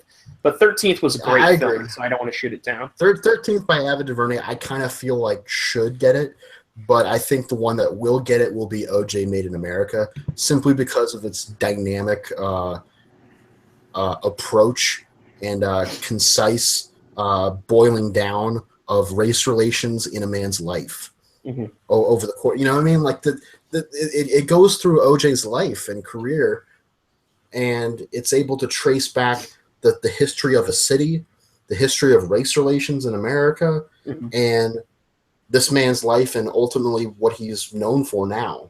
Right. And it's really, thus far anyways, amazing. It's incredibly engaging. 13th, I felt like could have actually been a little bit longer. I still immensely enjoyed that movie, but it'll probably go to OJ Made in America. It could have been 9 hours long. Yeah. Yeah. So actually, the OJ Made in America is like 7.5, right? Jesus, I think it's like so. I think it's like the 9. The first two parts, or maybe the first two parts are like 3.5, and then the last part's an hour and a half. Oh, okay. Well, I guess I haven't watched all of it yet, but we'll have to look. We're going to skip the foreign language film category because none of us have seen any of the films that are nominated, and hopefully I will have in the coming weeks, and I can speak to it, but I don't feel qualified. I really want to see Tony Erdmann. I've heard good things. I definitely heard good things about that. And I can see it anytime I want because I have a screener of it that I was given for award season, but I haven't busted to it yet because I've got so many of them. His Isn't that awesome that I get these deep? I was gonna say, stop talking about your goddamn screeners. Stop talking about your success, asshole. OJ Made in America is 7.78 hours long, according to my calculation I just made. Oh, Anyway. wow, damn. That's All right, good to know. But so anyway, what else we got to cover? Best Picture? Best Picture we'll get to last. We're really quickly going to cover the screenplay categories. Oh, okay. I thought that was like technical, but all right. Well, do you consider it technical? If so, we can save it. Well, No, technically, it's technically technical, but it's at the same time, it is an important one because it's also a deciding factor in who gets the Best Picture. So we'll deal with them now then. So we'll start with adapted screenplay, in which Arrival, Fences, Hidden Figures, Lion, and Moonlight are all nominated. I want Moonlight to take it, but it's going to be Fences. It's going to be Fences, yeah. Fences is incredible, don't get me wrong, but my heart would go to Moonlight, but Fences really, as far as like adapted screenplay, that really fits the bill. Like that's just a damn fine, script. I would be hesitant to call that a lock just because of the fact that the movie has the biggest criticism people have made towards the movie is the staginess of it, and I disagree with the staginess element. Well, that criticism. I'm not saying that that's a personal criticism of it. I think that in many ways. No, I know. I'm just saying I disagree with that. With other people having that criticism because I felt the movie was excellent, completely cinematic. Well, and so I'm not going to get into that aspect other than to say that because that's the primary criticism that I've seen about Fences. It tends to tell me that maybe people weren't satisfied with the way that the screenplay broke things down and tried to make the film cinematic. But that being said, I mean it's certainly it's an epic adaptation in every sense of the word. So it's hard to dispute, and the dialogue itself is splendid. I don't think there's any film this year with more sharply written dialogue, with the possible exception of The Greasy Strangler. Yes. Oh, of course. Yeah. My personal That's pick. not an adapted movie. That is an original movie. Yes. So it's adapted and original. It adapted from itself to become one with the Force. Exactly. Yes, of course.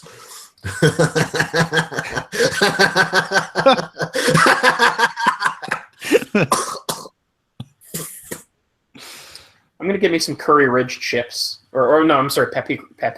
Paprika Ridge chips? Paprika chips. They're made from Porto. So I need to know what these chips are made of. Porto. I'm very sorry, my friend, but please, one more time. Porto. All right, so we're going to move on to the original screenplay category, in which we have 20th Century Women, Manchester by the Sea, The Lobster, La La Land, and Hell or High Water. I want The Lobster to take this. It won't, but I would like that too. But I want it to take it. Yes. I think it's going to be. I think it's going to be Manchester by the Sea because it's gonna end up losing almost everywhere else. I think that's actually not a bad bet. 20th Century Women's also been getting some talk in this category.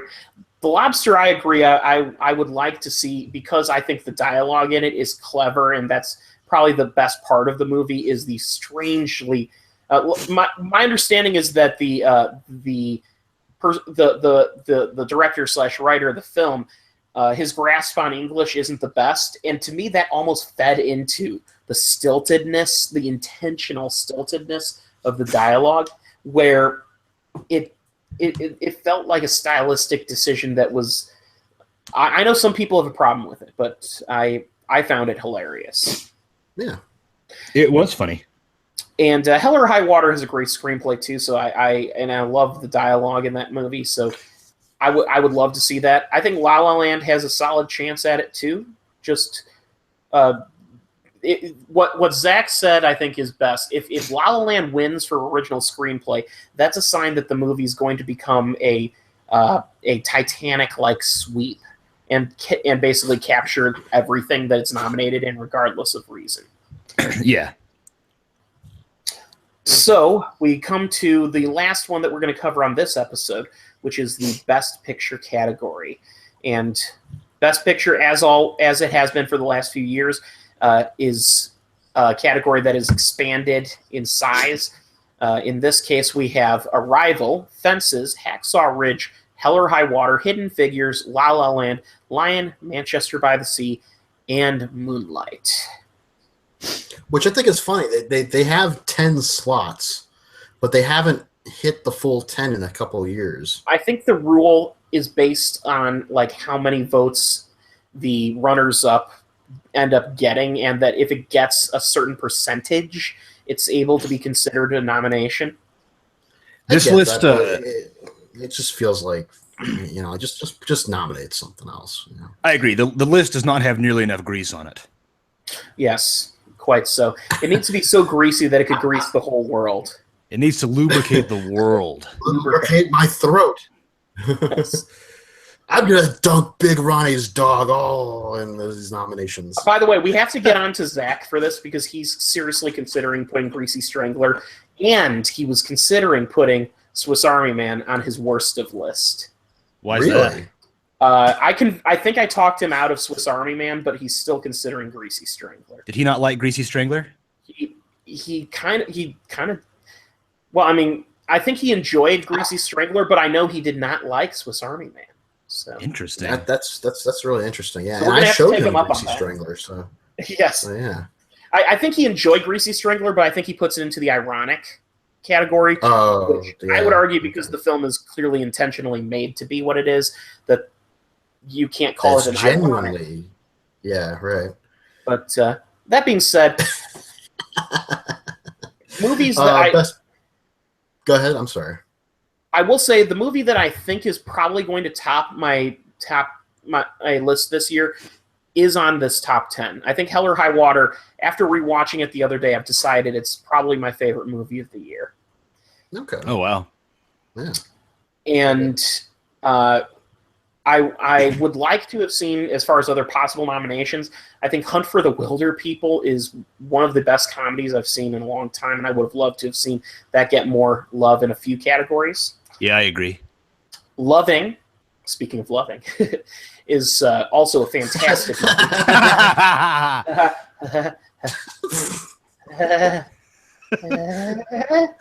Okay. And then The Witch is also a movie I would have put in there. And actually, Best Director is a category I would have wanted The Witch to have covered too. Oh, yeah. I think Robert Eggers did a great job with that. Mm-hmm. So, what do we think is going to win? I guess it's going to be La La Land. Oh, it's totally going to be La La Land. Yeah, as much as I really love La La Land, don't get me wrong. I had some criticisms of it on the show, but I've since kind of turned around completely, and I really do love this movie. But the one I really want to win this award is Moonlight. That's just me, though. I still haven't seen it. I liked Moonlight a lot, and you've heard me voice my opinion as to the ending. Sure. But overall, it's a fantastic movie, and here's the thing: of the movies nominated, the only movies that I absolutely would not like to see win Best Picture don't have a chance anyway, which are Hacksaw Ridge and Arrival. Well, I know why you don't like Arrival. I disagree with your dislike for that movie, but I appreciate it. Yes. But again, I don't think it has a chance either. So it doesn't. But again, to echo you, Bill, that I absolutely loved Arrival. Yeah, which is fine. I mean, I've debated this point long enough. There's no point in debating it again because there's no end to it. But and Hacksaw Ridge doesn't have a chance. I even just checked. The All Movie Guide rating of Hacksaw Ridge is 2.5 stars, and that's I don't know if I'd go that hard on it, but that's just a sign of the warm reception, cooler reception that's getting. Now, if La La Land does not win, if for some reason it gets upset, I think Moonlight is probably its second best. There is the offhanded possibility that Hidden Figures might win from a populist perspective, where it's like, if this is a year where the most popular movie of the year in Best Picture category wins, then it's going to be Hidden Figures. It was Will or one of his friends who made an interesting point, is that Moonlight, Hidden Figures, and Fences are probably not going to win because that's all of the African American led films, and that vote is going to be split between those three films. Whereas La La Land has a pretty how do I say this? It's not going to get its vote divided from anything else for the same reason. That's an incredibly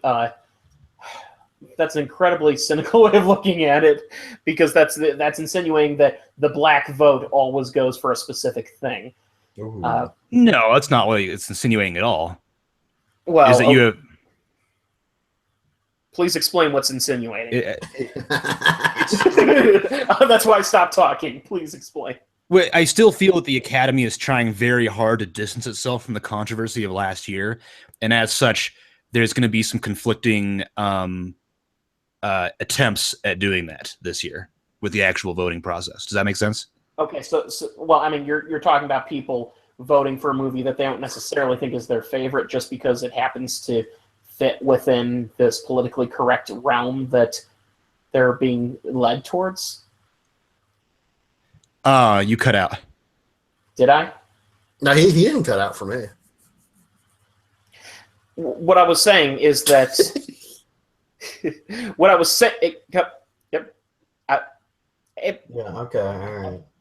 What I was saying is that I do not think that people who ultimately, when it comes to voting, are going to do that cynical vote and say, I'm going to vote for the African American led movie because of this. I think they will ultimately, when it comes to the ballot, vote for the movie that they personally have the most behind.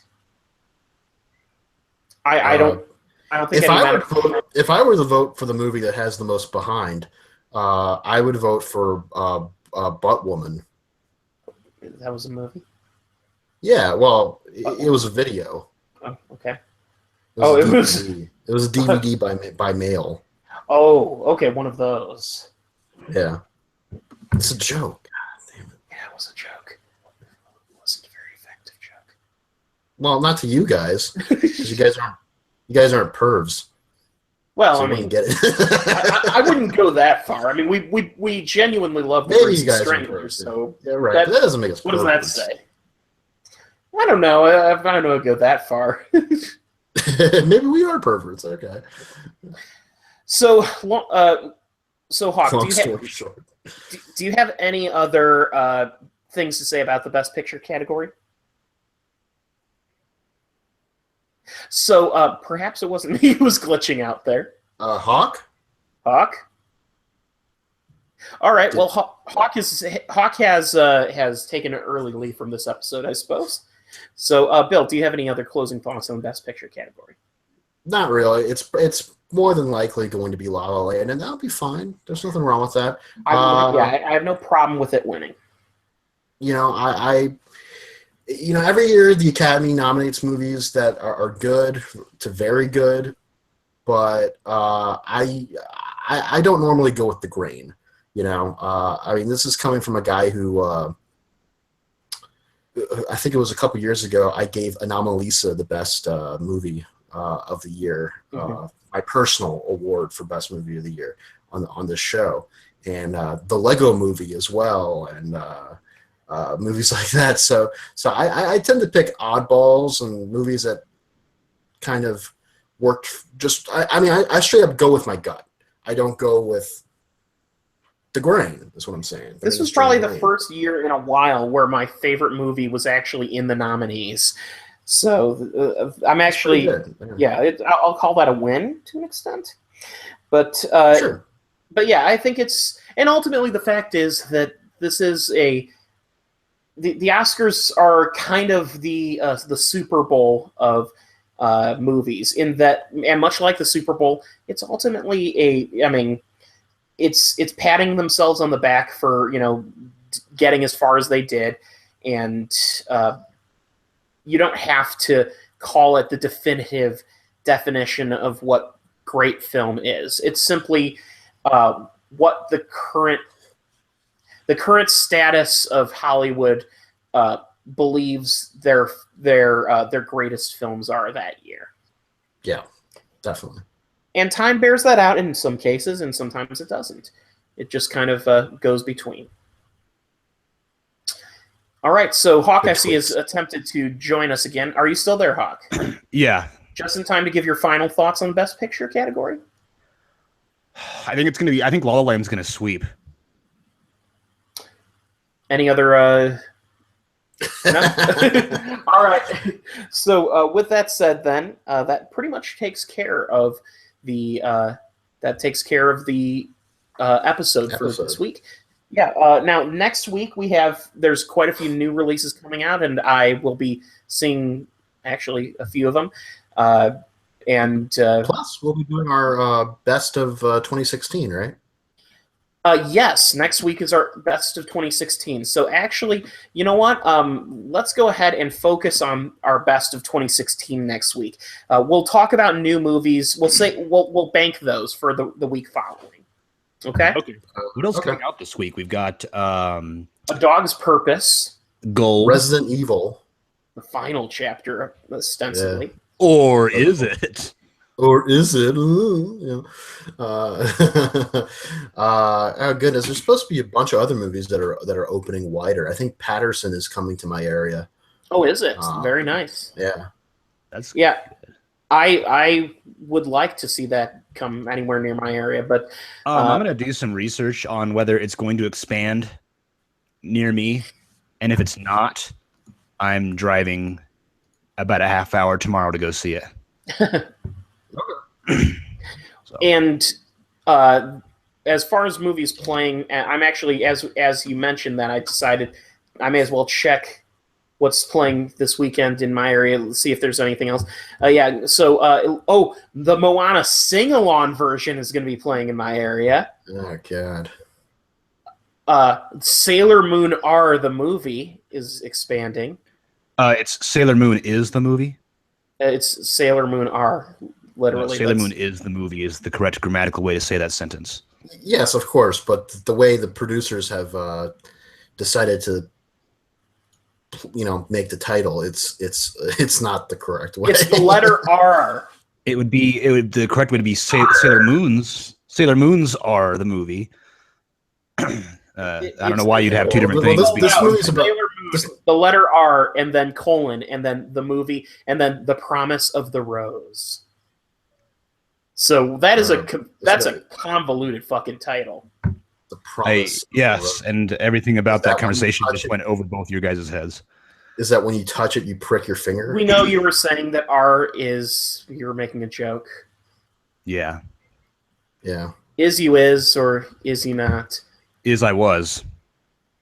Is goodbye.